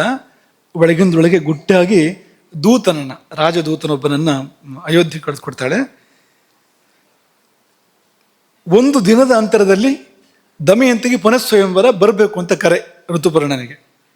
ರಾಜ ಋತುಪರ್ಣನಿಗೆ ದಮಯಂತಿಗೆ ಮತ್ತೆ ಸ್ವಯಂವರ 1 ದಿನದ ಅಂತರ ಬರಬೇಕು ಅಂತ. ಯಾಕೆಂದರೆ 1 ದಿನದಲ್ಲಿ ಅಯೋಧ್ಯೆಯಿಂದ ವಿದರ್ಭಕ್ಕೆ ಬರೋದಾದರೆ ಅದು ನಲನಿಂದ ಮಾತ್ರ ಸಾಧ್ಯ ಅಂತ. ಅವತ್ತಿನ ಕಾಲದಲ್ಲಿ ಬೇರೆ ಯಾರಿಗೂ ಸಾಧ್ಯ ಇಲ್ಲ. ಅದು ನಲನ ಅಶ್ವಕೌಶಲ ಎಷ್ಟು ಅದ್ಭುತವಾಗಿತ್ತು ಅಂದರೆ, ಅವನು 1 ದಿನದಲ್ಲಿ ಅಯೋಧ್ಯೆ ಎಲ್ಲಿದೆ, ವಿದರ್ಭ ಎಲ್ಲಿದೆ? ವಿದರ್ಭ ಅಂದರೆ ಮಹಾರಾಷ್ಟ್ರ. ಅದು ಮಹಾರಾಷ್ಟ್ರದ ಒಂದು ಪ್ರದೇಶ ವಿದರ್ಭ. ಅಲ್ಲಿ ಕುಂಡಿನಾಪುರ, ಅಲ್ಲಿಂದ ಅಲ್ಲಿಗೆ ಬರಬೇಕು ಅಂದರೆ 1 ದಿನದಲ್ಲಿ ಬರಬೇಕು ಅಂತಂದರೆ ಅದು ನಲನಿಂದ ಮಾತ್ರ ಸಾಧ್ಯ ಅಂತ. ಹಾಗಾಗಿ ನಲನ ಹೋದೋ ಅಲ್ಲೊಂದು ಗೊತ್ತು ಮಾಡೋದಕ್ಕೆ ಆಕೆ ಒಂದು ಉಪಾಯವನ್ನು ಹೂಡಿ ಸ್ವಯಂವರ ಪುನಃ ಆಗ ಬಂದೇ ಬರ್ತಾನೆ ಅವನು ಅಂತ. ದಮಯಂತಿಗೆ ಸ್ವಯಂವರ ಅಂದರೆ ಅವ್ನು ಬರದೇ ಇರೋದಿಲ್ಲ ಯಾವುದೇ ಕಾರಣಕ್ಕೂ. ಯಾಕೆಂದರೆ ನಲ ಎಂಥವನು ಅಂತ ಗೊತ್ತು ಅವಳಿಗೆ, ತನ್ನ ಮೇಲೆ ಏನಿದೆ ಅವನಿಗೆ ಭಾವ ಅಂತ ಗೊತ್ತು ಅವನಿಗೆ. ಎದ್ದು ಬರ್ತಾನೆ ಎಲ್ಲಿದ್ರು ಅಂತ. ನಾಳೆ ಹೆಂಡತಿಗೆ ಮದುವೆ ಆಗುತ್ತೆ ಬೇರೆ ಅಂತಂದರೆ ಗಂಡ ಹೇಗೆ ಸುಮ್ಮನೆ ಇರ್ತಾನೆ ಪಾಪ? ಹೇಗೆ ತಾನೆ ಸುಮ್ಮನೆ? ಅವನ ಪೌರುಷವನ್ನೇ ಕೆಣಕಿದ್ದವಳು ಅಂತ ದಮಯಂತಿ. ಅನಿವಾರ್ಯವಾಗಿ ಬರ್ತಾನೆ ಅನ್ನೋ ತೀರ್ಮಾನ ಮಾಡಿ ಆಕೆ ಹೇಳಿ ಕಳಿಸ್ತಾಳೆ. ಈ ಋತುಪರ್ಣನಿಗೆ ದೊಡ್ಡ ಸಮಸ್ಯೆ, ಒಂದು ದಿನದಲ್ಲಿ ಹೋಗೋದು ಹೇಗೆ ಅಂತ, ಅಯೋಧ್ಯೆಗೆ ಹೋಗೋದು ವಿದರ್ಭಕ್ಕೆ ಹೋಗೋದು ಹೇಗೆ ಅಂತ. ಅದಕ್ಕೆ ಬಾಹುಕ ಹೇಳ್ತಾನೆ, ನಾನು ಕರ್ಕೊಂಡು ಹೋಗ್ತೇನೆ. ಅವನ ಒಳಗೆ ಅಗ್ನಿಪರ್ವತ ಉರಿತಾ ಇದೆ. ಮದುವೆ ಮಾಡ್ಕೊಡ್ತಾಳಂತ ಅವಳು ಮತ್ತೆ ದಮಯಂತಿ ಅಂತ. ಒಳಗೆ ಬೆಂಕಿ ಹೊತ್ತಿ ಉರಿತಾ ಇದೆ. ಅದನ್ನ ಹೇಳೋ ಹಾಗಿಲ್ಲ ಯಾರಿಗೆ, ಋತುಪರ್ಣನಿಗೆ. ನಾನು ಕರ್ಕೊಂಡು ಹೋಗ್ತೇನೆ. ಕರ್ಕೊಂಡು ಹೋಗೋದು ಏನಲ್ಲ, ಇವನು ಹೋಗ್ಬೇಕಾಗಿದೆ ಇಲ್ಲಿಗೆ ಕುಂಡಿನಪುರಕ್ಕೆ ತಾನು ಹೋಗ್ಬೇಕಾಗಿದೆ ಹೇಗಾದ್ರೂ ಮಾಡಿ. ಹಾಗಾಗಿ ಋತುಪರ್ಣನಿಗೆ ಧೈರ್ಯ ಕೊಡ್ತಾನೆ, ನಾನು ಕರ್ಕೊಂಡು ಹೋಗ್ತೇನೆ. ಸಾಧ್ಯವೇ ಇಲ್ಲ ಅಂತ ಋತುಪರ್ಣ, ಕರ್ಕೊಂಡು ಹೋದ್ರೆ ಆಯ್ತಲ್ಲ ಅಂತ ಬಾಹುಕ. ಈಗ ಮುಂದಿನ ಕಥೆಗಳೆಲ್ಲ ಗೊತ್ತು. ಕುದುರೆಗಳನ್ನ ತಂದು ಕಟ್ಟಿದ. ಆ ಕುದುರೆ ನೋಡಿ ಋತುಪರ್ಣ ಹೇಳಿದ, ಇದು ಊರು ದಾಟೋದೇ ಕಷ್ಟ ಇದು ಅಂತ. ಕುಂಡಿನಾಪುರ ಆಮೇಲೆ ಅವನು ಋತುಪರ್ಣ ಒಳ್ಳೆ ಸರಿಯಾದ ಆಡ್ತಾನೆ ಅವನು ಅಂತ. ರಥ ಹತ್ತುತ್ತಾ ಇರೋ ಹಾಗೆ ಇದು ಬೀಳುತ್ತೆ ಕುದುರೆ. ಅದು ಎಲ್ಲ ಪಾಪ ತುಂಬ ಸಪೂರ ಕೃಷಿವಾಗಿದ್ವು ಕುದುರೆಗಳೆಲ್ಲ. ನೋಡಿದರೆ ಈಗ ಸಾಯಿತ್ತು ಆಗ ಸಾಯಿತ್ತು ಅನ್ನೋ ಥರ ಇದ್ವು ಅಂತೆ ಕುದುರೆಗಳು ಅಂತ. ಹಾಗಾಗಿ ಹಾಗಂದ್ರಂತ ಯಾರು ಋತುಪರ್ಣ. ನಾಳೆ ಹೇಳಿದಂತೆ ಅದೆಲ್ಲ ಯಾಕೆ ನಿಮಗೆ, ನೀವು ಕೂತ್ಕೊಳ್ಳಿ. ಅಲ್ಲಿ ಮಹಾಭಾರತ ವರ್ಣನೆ ಮಾಡುತ್ತೆ. ಆ ನಲ ಸಾರಥಿಯ ಸ್ಥಾನದಲ್ಲಿ ಕುಳಿತುಕೊಂಡು ವಾಘೆಯನ್ನು ಹಿಡಿದು ಜಗ್ಗಿದಾಗ, ಒಂದು ಸಾರಿ ವಾಘೆಯನ್ನು ಹಿಡಿದು ಜಗ್ಗಿ ನಾನು ಬಂದೆ ಕೂತ್ಕೊಂಡೆ ಅಂತ ಕುದುರೆಗಳಿಗೆ ಒಂದು ಸೂಚನೆ ಕೊಟ್ಟಾಗ ಋತುಪರ್ಣನಿಗೆ ಅನ್ನಿಸ್ತಂತೆ ರಥ ಹಾರಿತು ಅಂತ. ಭೂಮಿ ಮೇಲೆ ಹೋಗಿದ್ದಲ್ಲ ಅಂತ. ಯಾವ ವೇಗದಲ್ಲಿ ಅದು ರಥ ಚಿಮ್ಮಿತು ಅಂದರೆ ಬೆಲ್ಲಿನಿಂದ ಬಿಟ್ಟ ಬಾಣದ ಹಾಗೆ ಹಾರಿ ಆಕಾಶದಲ್ಲಿ ಹೋಗ್ತಾ ಇದೆ ಅಂತ ಅನಿಸ್ಬಿಡ್ತಂತೆ ಅವನಿಗೆ, ಋತುಪರ್ಣನಿಗೆ. ಆಕಾಶದಲ್ಲೂ ಹೋಯ್ತಂತೆ ಮಧ್ಯ ಮಧ್ಯದಲ್ಲಿ. ಅಂದರೆ ಅವನಿಗೆ ಏನೂ ಅರ್ಥ ಆಗ್ತಾ ಇಲ್ಲ ಋತುಪರ್ಣನಿಗೆ. ಭೂಮಿ ಯಾವುದು, ಆಕಾಶ ಯಾವುದು, ನಾನು ಎಲ್ಲಿದ್ದೇನೆ, ಏನಾಗ್ತಾ ಇದೆ, ಯಾವುದು ವಿದರ್ಭ, ಯಾವುದು ಅಯೋಧ್ಯೆ, ಏನೂ ಗೊತ್ತಾಗ್ತಾ ಇಲ್ಲ. ಆ ರೀತಿಯಲ್ಲಿ ರಥ ಓಡಿತು. ತುಂಬ ಸುಂದರವಾದ ವರ್ಣನೆಗಳಿದೆ ಅಲ್ಲಿ. ಮುಂದಕ್ಕೆ ಹೋಗೋಣ ನಾವು. ಅವನ ಅಂಗವಸ್ತ್ರ ಜಾರೋಯ್ತು ಅಂತ. ಆ ಗಾಳಿ ರಭಸಕ್ಕೆ ಎದುರಿಂದ ಗಾಳಿ ಬರ್ತಾ ಇತ್ತಲ್ಲ, ಅಂಗವಸ್ತ್ರ ಹಾರೋಯ್ತು. ನಿಲ್ಸು ನಿಲ್ಸು ನಿಲ್ಸು ಅಂದ ಋತುಪರ್ಣ ರಥವನ್ನು. ಯಾಕೆ ಅಂತ ಕೇಳ್ದ ನಳ. ಅಂಗವಸ್ತ್ರ ಬಿದ್ದೋಗಿದೆ, ತಗೋಬೇಕು ನನಗದನ್ನ ಅಂತ. 1 ಯೋಜನೆ ಹಿಂದಿದೆ ಅದು ಅಂತಂದ ನಲ. ನಿಮ್ಮ ಅಂಗವಸ್ತ್ರ 1 ಯೋಜನೆ ಹಿಂದುಳಿತು ಅಂತ. ವಾರ್ಷ್ಣೇಯ ಅಂತ ಇನ್ನೊಬ್ಬ, ಅವನು ಮೊದಲು ನಲನ ಸಾರಥಿ, ಅವನು ಅಲ್ಲಿ ಸೇರ್ಕೊಂಡಿದ್ದ. ಅವನು ಇಲ್ಲಿ ಋತುಪರ್ಣನ ಬಳಿ ಸೇರ್ಕೊಂಡಿದ್ದ. ಈ ವಾರ್ಷ್ಣೇಯ ಹೋಗಿ ಅಂಗವಸ್ತ್ರ ತರಬೇಕು, ಅದು ಋತುಪರ್ಣನ ಯೋಜನೆ. ತರೋಕ್ಕಾಗೋದಿಲ್ಲ, 1 ಯೋಜನೆ ನಡ್ಕೊಂಡು ಹೋಗ್ಬೇಕು. ಅವನು ನಡ್ಕೊಂಡು ಬರೋ ತನಕ ಆಗೋಗುತ್ತೆ ಸಮಯ. ಬಿಡಿ ಅಂಗವಸ್ತ್ರದ ಆಸೆ ಬಿಡಿ ಅಂತ ನಲ ಅಂತ. ಇಷ್ಟು ಅದ್ಭುತವಾಗಿರ್ತಕ್ಕಂಥ ರಥವೇಗ ಅದಾಗಿತ್ತು ಅಂತ. ಇದೆಲ್ಲ ಒಂದೊಂದು ಜಯವನ್ನು ತೋರಿಸುತ್ತೆ. ಇದೆಲ್ಲದೂ ಕೂಡ ನೀವು ಆಲೋಚನೆ ಮಾಡ್ತಾ ಹೋದರೆ ಗೊತ್ತಾಗತ್ತೆ ನಮಗೆ ಅದು. ಹಾಗಾಗಿ ಅಲ್ಲಿ ಮಧ್ಯೆ ಕಲಿ ವಿಮೋಚನೆ ಆಗತ್ತೆ. ಅಲ್ಲೊಂದು ಚಿಕ್ಕ ಕಥೆ ಬರುತ್ತೆ. ಅಲ್ಲಿ ಕಲಿಗೆ ತಡ್ಕೊಳ್ಳೋಕ್ಕೆ ಆಗಲಿಲ್ಲ ಇನ್ನು ಅಂತ. ದಮಯಂತಿ ಶಪಿಸಿದಳು ಹಾಳಾಗಿ ಹೋಗುವಂಥ ಕಲಿಗೆ ನಲ ಬಿಟ್ಟು ಹೋದ್ಮೇಲೆ. ಈ ಕಾರ್ಕೋಟಕನ ವಿಷ ಬೇರೆ ಸುಡ್ತಾ ಇತ್ತು. ಹೊರಗೆ ಬಂದ, ಬೇರೆ ದಾರಿ ಇಲ್ಲದೆ ಹೊರಗೆ ಬಂದು ಕೈ ಮುಕ್ಕೊಂಡು ನಿಂತ್ಕೊಂಡಂತೆ ನಲನಿಗೆ. ಶಪಿಸ್ಬೇಕು ಅಂತ ನಲ ಮುಂದಾದಾಗ ಕೈಕಾಲಿಗೆ ಬಿದ್ದ ಕಲಿ, ದಯವಿಟ್ಟು ಶಪಿಸ್ಬೇಡ, ಈಗಲೇ ಆಗಿದೆ, ನನಗೆ ತಕ್ಕ ಶಾಸ್ತಿ ಆಗೋಗಿದೆ, ಇನ್ನು ಶಾಪ ಕೊಡಬೇಡ, ನಾನು ನಿನ್ನ ಹೆಸರನ್ನು ಉಳಿಸ್ತೇನೆ. ಕಲಿಯುಗದಲ್ಲಿ ಯಾರು ನಿನ್ನ ಹೆಸರನ್ನು ಹೇಳಿದ್ರು ಕೂಡ ಅವರಿಗೆ ಕಲಿಬಾಧೆ ಇರೋದಿಲ್ಲ. ಆ ಥರ ಮಾಡ್ತೇನೆ, ನನ್ನ ಕಾಲ ಬಂದಾಗ ನಾನು ತೀರಿಸ್ತೇನೆ, ಇದನ್ನು ದಯವಿಟ್ಟು ನನ್ನ ಬಿಟ್ಬಿಡು ಅಂತ ಶರಣಾದಾಗ, ಶರಣಾದವ್ರ ಮೇಲೆ ಆಯುಧ ಪ್ರಯೋಗ ಮಾಡೋದಿಲ್ಲ ಯಾರು, ಯಾವಾಗಲೂ ಕೂಡ ಶರಣಾಗತ ಉತ್ಸಲರು. ಅವನನ್ನು ಬಿಟ್ಬಿಟ್ಟಂತೆ ಕಲಿಯನ್ನು. ಹೀಗೆ ಕಲಿಯಿಂದ ವಿಮುಕ್ತನಾಗಿ ಋತುಪರ್ಣನಿಂದ ಅಕ್ಷ ಹೃದಯವನ್ನು, ಪಗಡೆಯಾಟದ ಗುಟ್ಟನ್ನು ಪಡ್ಕೊಂಡು, ಅದನ್ನು ಮತ್ತೊಂದು ಕಥೆ ಇದೆ ಅದಕ್ಕೆ, ಅಲ್ಲಿ ಗೊತ್ತಿರೋಂಥದ್ದೇ. ಕುಂಡಿನಾಪುರವನ್ನು ಪ್ರವೇಶ ಮಾಡಿದ ಅಂತ. ಸಾಯಂಕಾಲ ಕುಂಡಿನಾಪುರ ಪ್ರವೇಶ ಮಾಡಿದ ಅಂತ. ಬೆಳಗ್ಗೆ ಹೊರಟಿದ್ದು, ಸಾಯಂಕಾಲ ಕುಂಡಿನಾಪುರ ಪ್ರವೇಶ ಮಾಡ್ತಾನೆ. ಅದ್ರ ಮಧ್ಯದಲ್ಲಿ ಒಂದು ಅದು ಬೇರೆ ನಡೆದಿದೆಯಲ್ಲ, ಅವನಿಗೆ ಅವನಿಗೆ ಗಣಿತ ಚೆನ್ನಾಗಿತ್ತು ಋತುಪರ್ಣನದ್ದು. ಆ ಪಕ್ಕದಲ್ಲಿದ್ದ ಮರದಲ್ಲಿ ಇಂತಿಷ್ಟು ಎಲೆ ಇದೆ ಅಂತ ಹೇಳ್ತಾನೆ, ಇಂತಿಷ್ಟು ಹಣ್ಣಿದೆ, ಕೆಳಗೆ ಎಷ್ಟಿದೆ, ಮೇಲೆ ಎಷ್ಟಿದೆ, ಬಿದ್ದಿರೋದೆಷ್ಟು, ಮೇಲಿರೋದೆಷ್ಟು ಎಲ್ಲ ಲೆಕ್ಕ ಹೇಳ್ತಾನೆ ಯಾರು, ಋತುಪರ್ಣ. ಸುಳ್ಳು ಅಂತ ನಲನ ವಾದ, ಬಾಹುಕನ ವಾದ. ಕೊನೆಗೆ ಇಲ್ಲಪ್ಪ, ನಂಗೆ ಗೊತ್ತದು ಇಷ್ಟೆಷ್ಟೇ ಇರೋದು ಅಂತ, ಒಂದು ಕೊಂಬೆದ್ ಬೇಕಾದ್ರೆ ಎಣಿಸ್ಬೋದು ಅಂತ. ಇನ್ನು ಎಣಿಸೋಕ್ಕೂ ಶುರು ಮಾಡ್ಬಿಟ್ಟಂತೆ ನಲ. ಅಲ್ಲಿ ಸ್ವಯಂವರ ಮುಗಿದೋಗುತ್ತೆ ಅಂತ ಇವನು ಯಾರದು ಋತುಪರ್ಣದ್ದು. ಮುಗಿದವ್ರು ನಾನು ಇದು ಎಣಿಸ್ತೇ ಬರೋದಿಲ್ಲ ಇದನ್ನು ಅಂತ. ನೀ ಹೇಳಿದ ಸತ್ಯವ ಸುಳ್ಳೆ ಪತ್ತೆ ಮಾಡಲೇಬೇಕು ನನಗೆ. ಅದಕ್ಕೊಂದಷ್ಟು ಸಮಯ ಹೋಗಿದೆ ಅಲ್ಲಿ. ಆ ಸಮಯದಲ್ಲಿ ವಿದ್ಯೆಗಳ ವಿನಿಮಯ ಆಗಿರುವಂಥದ್ದು. ಅವನಿಂದ ಗಣಿತವನ್ನು, ಅಕ್ಷಯವಿದ್ಯೆಯನ್ನು ಋತುಪರ್ಣದಿಂದ ಪಡ್ಕೊಳ್ತಾನೆ ನಲ. ಅವನಿಗೆ ಅಶ್ವಹೃದಯವನ್ನು ಮುಂದಕ್ಕೆ ಕೊಡ್ತಾನೆ. ಇದೆಲ್ಲ ಆಗಿ ಇದಿಷ್ಟು ಕಥೆಯ ಪೀಠಿಕೆಯನ್ನು ಹೇಳ್ತಾ ಇರುವಂಥದ್ದು. ವಿದರ್ಭಕ್ಕೆ ಅವನು ಯಾವಾಗ ಬಂದ, ನಲ ಋತುಪರ್ಣನನ್ನು ಕರ್ಕೊಂಡು ಇಡೀ ವಿದರ್ಭಕ್ಕೆ ಗೊತ್ತಾಯ್ತಂತೆ ಅವನು ಬಂದ ಅಂತ. ಹೇಗೆ ಗೊತ್ತಾಯ್ತು ಅಂದರೆ, ವಿದಿಕ್ಕುಗಳು ರಥಘೋಷದಿಂದ ತುಂಬಿದವು ಅಂತ.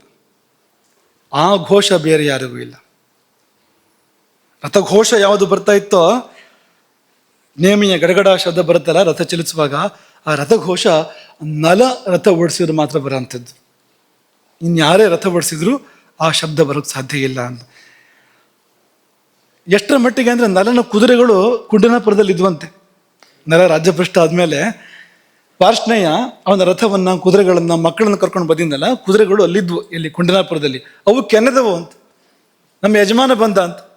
ಕೇವಲ ರಥಧ್ವನಿಯನ್ನು ಕೇಳಿ ಕುದುರೆಗಳು ಹರ್ಷದಿಂದ ಕೆನೆದವು ಅಂತ ಮಹಾಭಾರತ ವರ್ಣನೆ ಮಾಡುತ್ತೆ. ನಮ್ಮ ಸ್ವಾಮಿ ಬಂದ ಅಂತ ದಮಯಂತಿ ಕೇಳ್ತಾಳೆ, ನಲ ನಲ ಅಂತ. ಅವಳ ಮನಸ್ಸು ಪ್ರತಿಧ್ವನಿಸ್ತಾ ಇದೆ, ನಲನೇ ಬಂದಿದ್ದು ಹೌದು, ಯಾಕೆಂದ್ರೆ ರಥಘೋಷ ಇನ್ಯಾರು ಮಾಡೋಕ್ಕೆ ಸಾಧ್ಯ ಇಲ್ಲ ಆ ರೀತಿಯಲ್ಲಿ ಅಂತ. ಬರೀ ದಮಯಂತಿ ಮಾತ್ರ ಅಲ್ಲ, ಪ್ರಾಸಾದದ ನವಿಲುಗಳು, ಅರಮನೆಯ ನವಿಲುಗಳು, ಗಜಶಾಲೆಯ ಆನೆಗಳು, ಕುದುರೆಗಳು ಎಲ್ಲ ಕನಿತಾ ಇದ್ದಾವೆ, ಧ್ವನಿ ಮಾಡ್ತಾ ಇದ್ದಾವೆ, ಕುಣಿತಾ ಇದ್ದಾವೆ. ಯಾಕೆಂದ್ರೆ ಅವುಗಳಿಗೆಲ್ಲ ಗೊತ್ತಾಗ್ತಾ ಇದೆ. ಮನುಷ್ಯನಿಗಿಂತ ಹೆಚ್ಚು ಪ್ರಾಣಿಗಳಿಗೆ ಆ ಶಕ್ತಿ ಇರುತ್ತೆ ನೋಡಿ, ಅವಕ್ಕೆಲ್ಲ ಗೊತ್ತಾಗ್ತಾ ಇದೆ. ಅವೆಲ್ಲ ಹರ್ಷೋದ್ಗಾರವನ್ನು ಮಾಡ್ತಾ ಇದ್ದಾವೆ. ಹೀಗೆ ನಲ ಪ್ರವೇಶ ಮಾಡ್ತಾನೆ. ಅದು ವಿಕಾರ ರೂಪ ನಲನದ್ದು. ಇಷ್ಟಾದ ಮೇಲೆ ಇನ್ನು ವಿಸ್ತಾರ ತುಂಬ ಇದೆ. ಇದನ್ನು ನಾವು ಮುಂದಿನ ಭಾಗವನ್ನು ನಾಳೆಗೆ ಇಟ್ಕೋಬೋದು ನಾವು. ದಮಯಂತಿ ತುಂಬ ಜಾಣೆಯವಳು. ಅವಳು ನಲನ ಅವನ ಅಸ್ತಿತ್ವವನ್ನು ಪ್ರಕಟಪಡಿಸ್ತಾಳೆ. ಅವಳು ದಮಯಂತಿ ಹೇಗೆ ಪ್ರಕಟಪಡಿಸ್ತಾಳೆ ಅಂದರೆ, ಈ ಭೂತ ಜಯದ ಮೂಲಕವೇ, ಈ ಪಂಚಭೂತಗಳ ಮೇಲೆ ಅವನಿಗಿದ್ದ ಪ್ರಭುತ್ವ ಇತ್ತಲ್ಲ, ಅದರ ಮೂಲಕವೇ ಆಕೆ ಅವನು ಯಾರು ಅನ್ನೋದನ್ನು ಪ್ರಕಟಪಡಿಸ್ತಾಳೆ. ಆ ಕೌಶಲವನ್ನು, ಆ ಅದ್ಭುತವನ್ನು ನಾವಂತೂ ಇಷ್ಟು ನಾವು ಮೆಚ್ಚಿಕೊಡ್ತೇವೆ ಈ ಕಥೆಯನ್ನು. ಅಂದರೆ ನರದಮಯಂತಿಯರ ಚರಿತ್ರೆಯನ್ನು ಅಷ್ಟು ಅದ್ಭುತವಾಗಿರುವಂಥದ್ದು. ಅದನ್ನು ನಾಳೆ ಅವಲೋಕನ ಮಾಡೋಣ, ಸಾಕಷ್ಟು ಸಮಯ ಬೇಕಾಗ್ಬೋದು. ಹಾಗೆ ಒಬ್ಬ ಮಹಾಪುರುಷ, ಇನ್ನೊಬ್ಬಳು ಯುಗದ ನಾರಿ ಅಂತ ಕರಿಬೋದು ಆಕೆಯನ್ನು ಅಂತ. ಅವರಿಬ್ಬರಲ್ಲಿ ನಾವು ಇದನ್ನು ಈ ಅಗ್ನಿಜಯವನ್ನು ವಿಶೇಷವಾಗಿ ನಾವು ಕಾಣ್ತೇವೆ. ಇನ್ನು ಅನೇಕರು ಇರ್ಬೋದು. ಹಾಗೆ ಮುಂದಿನ ಭಾಗದಲ್ಲಿ ಈ ಭೂತಜಯದ ಉಳಿದ ಭಾಗಗಳನ್ನು ನಾವು ನೋಡ್ತೇವೆ. ಆದರೆ ಕೇವಲ ರಥಘೋಷದಿಂದ ಕುದುರೆಗಳಿಗೆ ಗೊತ್ತಾಗಬೇಕು ಅಂದರೆ ಅವನು ಹೇಗಿರಬೇಕು ಅಂತ ಈಗಲೂ ಕೂಡ ನೋಡ್ತೇವೆ ನಾವು. ಪ್ರಾಣಿಗಳು ಹೇಗಿರ್ತವೆ ಅಂದರೆ, ಈ ತಮ್ಮ ಒಡೆಯ ಅವರು ಯಜಮಾನರು ಬಂದು ವಾಹನ ನಿಲ್ಲಿಸಿದರೆ ಅದು ಗೊತ್ತಾಗತ್ತೆ. ನಾಯಿಗೋ ಅಥವಾ ಗೋವಿಗೋ ಇಂಥವಕ್ಕೆ ಅವು ಸರಿಯೇ ಗೊತ್ತಿರುತ್ತೆ ಅಂತ. ಆಧುನಿಕ ವಾಹನಗಳಾದರೂ ಕೂಡ ಶಬ್ದವನ್ನು ಸರಿಯಾಗಿ ಗುರ್ತು ಹಿಡಿತೇವೆ. ಯಜಮಾನ ಬಂದ ಅಂತ ಗೊತ್ತಾಗತ್ತೆ ಅದಕ್ಕೆ ಅಂತ ಅಲ್ವಾ. ಹಾಗೆ ಆ ರಥ ನಿರ್ಘೋಷದಿಂದ ಪ್ರಾಣಿಗಳೇ ಪ್ರಭಾವಿತ ಆಗಬೇಕಾದ್ರೆ ಆ ವ್ಯಕ್ತಿತ್ವ ಹೇಗಿರಬೇಕು ಅಂತ. ತುಂಬ ತುಂಬ ಅಪರೂಪದ ವ್ಯಕ್ತಿತ್ವ. ಇನ್ನೊಬ್ಬ ಶ್ರೀರಾಮ, ಕೆಲವು ವಿಷಯಗಳು ಇವನಲ್ಲಿ ವಿಶೇಷವಾಗಿದೆ ನಲನಲ್ಲಿ. ಯಾವುದು? ಈ ಸಾರಥ್ಯ ಉದಾಹರಣೆಗೆ, ಈ ಪಾಕಶಾಸ್ತ್ರ. ರಾಮನು ಕೂಡ ಸಕಲ ಕಲಾಜ್ಞ, ಎಲ್ಲ ಕಲೆಗಳು ಗೊತ್ತಿದ್ದವನೇ. ಪ್ರಕಟಪಡಿಸಲಿಕ್ಕೆ ಸಂದರ್ಭಗಳು ಇಲ್ಲದೆ ಇರ್ಬೋದು, ಅಥವಾ ವಾಲ್ಮೀಕಿಗಳು ಎಲ್ಲವನ್ನೂ ಹೇಳದೇ ಇರ್ಬೋದು. ವಾಲ್ಮೀಕಿಗಳು ಎಷ್ಟು ಬೇಕೋ ಅಷ್ಟು ಮಾತಾಡ್ತಾರೆ, ಅದನ್ನು ಬಿಟ್ಟು ಬೇರೆ ಮಾತಾಡೋದಿಲ್ಲ. ವಾಲ್ಮೀಕಿಗಳ ಮೌನ ಅಂತಲೇ ಪ್ರಸಿದ್ಧಿ, ಬೇರೆ ವಿಷಯಕ್ಕೆ ಅವ್ರು ಮಾತಾಡೋದಿಲ್ಲ. ಹಾಗಾಗಿ ರಾಮನ ಬದುಕಿನ ಅನೇಕ ಸಂಗತಿಗಳು ಗೊತ್ತಿಲ್ಲ ನಮಗೆ, ಎಷ್ಟೋ ವಿಷಯಗಳು ಗೊತ್ತೇ ಇಲ್ಲ. ಅದು ಹಾಗೆಯೇ ಕಾಲಗರ್ಭದಲ್ಲಿ ಹೋಗಿದ್ದಾವೆ. ಇನ್ನೊಬ್ರು ವಾಲ್ಮೀಕಿಗಳು ಬರಬೇಕು, ಅದನ್ನು ಪ್ರಕಟಪಡಿಸ್ಬೇಕು ಅಂತಂದರೆ ಅಂಥವ್ರು ಬರಬೇಕಾಗತ್ತೆ, ಅಂಥ ವ್ಯಕ್ತಿತ್ವ. ಆದರೆ ಇವನ ಬದುಕಿನಲ್ಲಿ ಅದನ್ನು ಪ್ರಕಟಪಡಿಸ್ತಕ್ಕಂಥ ಸಂದರ್ಭಗಳು ಬಂದವು. ಮುಂದಿನ ಘಟ್ಟವನ್ನು ನಾಳೆ ಅವಲೋಕನ ಮಾಡೋಣ. ಎಷ್ಟು ಚೆನ್ನಾಗಿದೆ ಅದು ಅಂತ. ನೀವು ಅಗ್ನಿಯನ್ನು ವಶದಲ್ಲಿಟ್ಕೊಂಡ್ರೆ ಏನೆಲ್ಲ ಮಾಡಬಹುದು, ಅಥವಾ ಜಲವನ್ನು ವಶದಲ್ಲಿಟ್ಕೊಂಡ್ರೆ ಏನೆಲ್ಲ ಸಾಧ್ಯ ಅಂತ. ಭೂಮಿ ವಶವಾದರೆ ಏನಾಗುತ್ತೆ ಅಂತ, ವಾಯು ವಶವಾದರೆ ಏನಾಗುತ್ತೆ ಅಂತ, ಇದೆಲ್ಲವನ್ನು ಕೂಡ ಒಂದೇ ವ್ಯಕ್ತಿತ್ವದಲ್ಲಿ, ನಲನ ವ್ಯಕ್ತಿತ್ವದಲ್ಲಿ ಕಾಣಬಹುದು. ನಾಳೆ ಅದನ್ನು ಅವಲೋಕನ ಮಾಡೋಣ. ಹರೇ ರಾಮ. ಗೋಕರ್ಣ ಮಂಡಲಾಧೀಶ್ವರ ಶ್ರೀಮಜ್ಜಗದ್ಗುರು ಶಂಕರಾಚಾರ್ಯ ಶ್ರೀ ಶ್ರೀ ರಾಘವೇಶ್ವರ ಭಾರತೀ ಸ್ವಾಮಿ ಮಹಾರಾಜ್ ಕಿ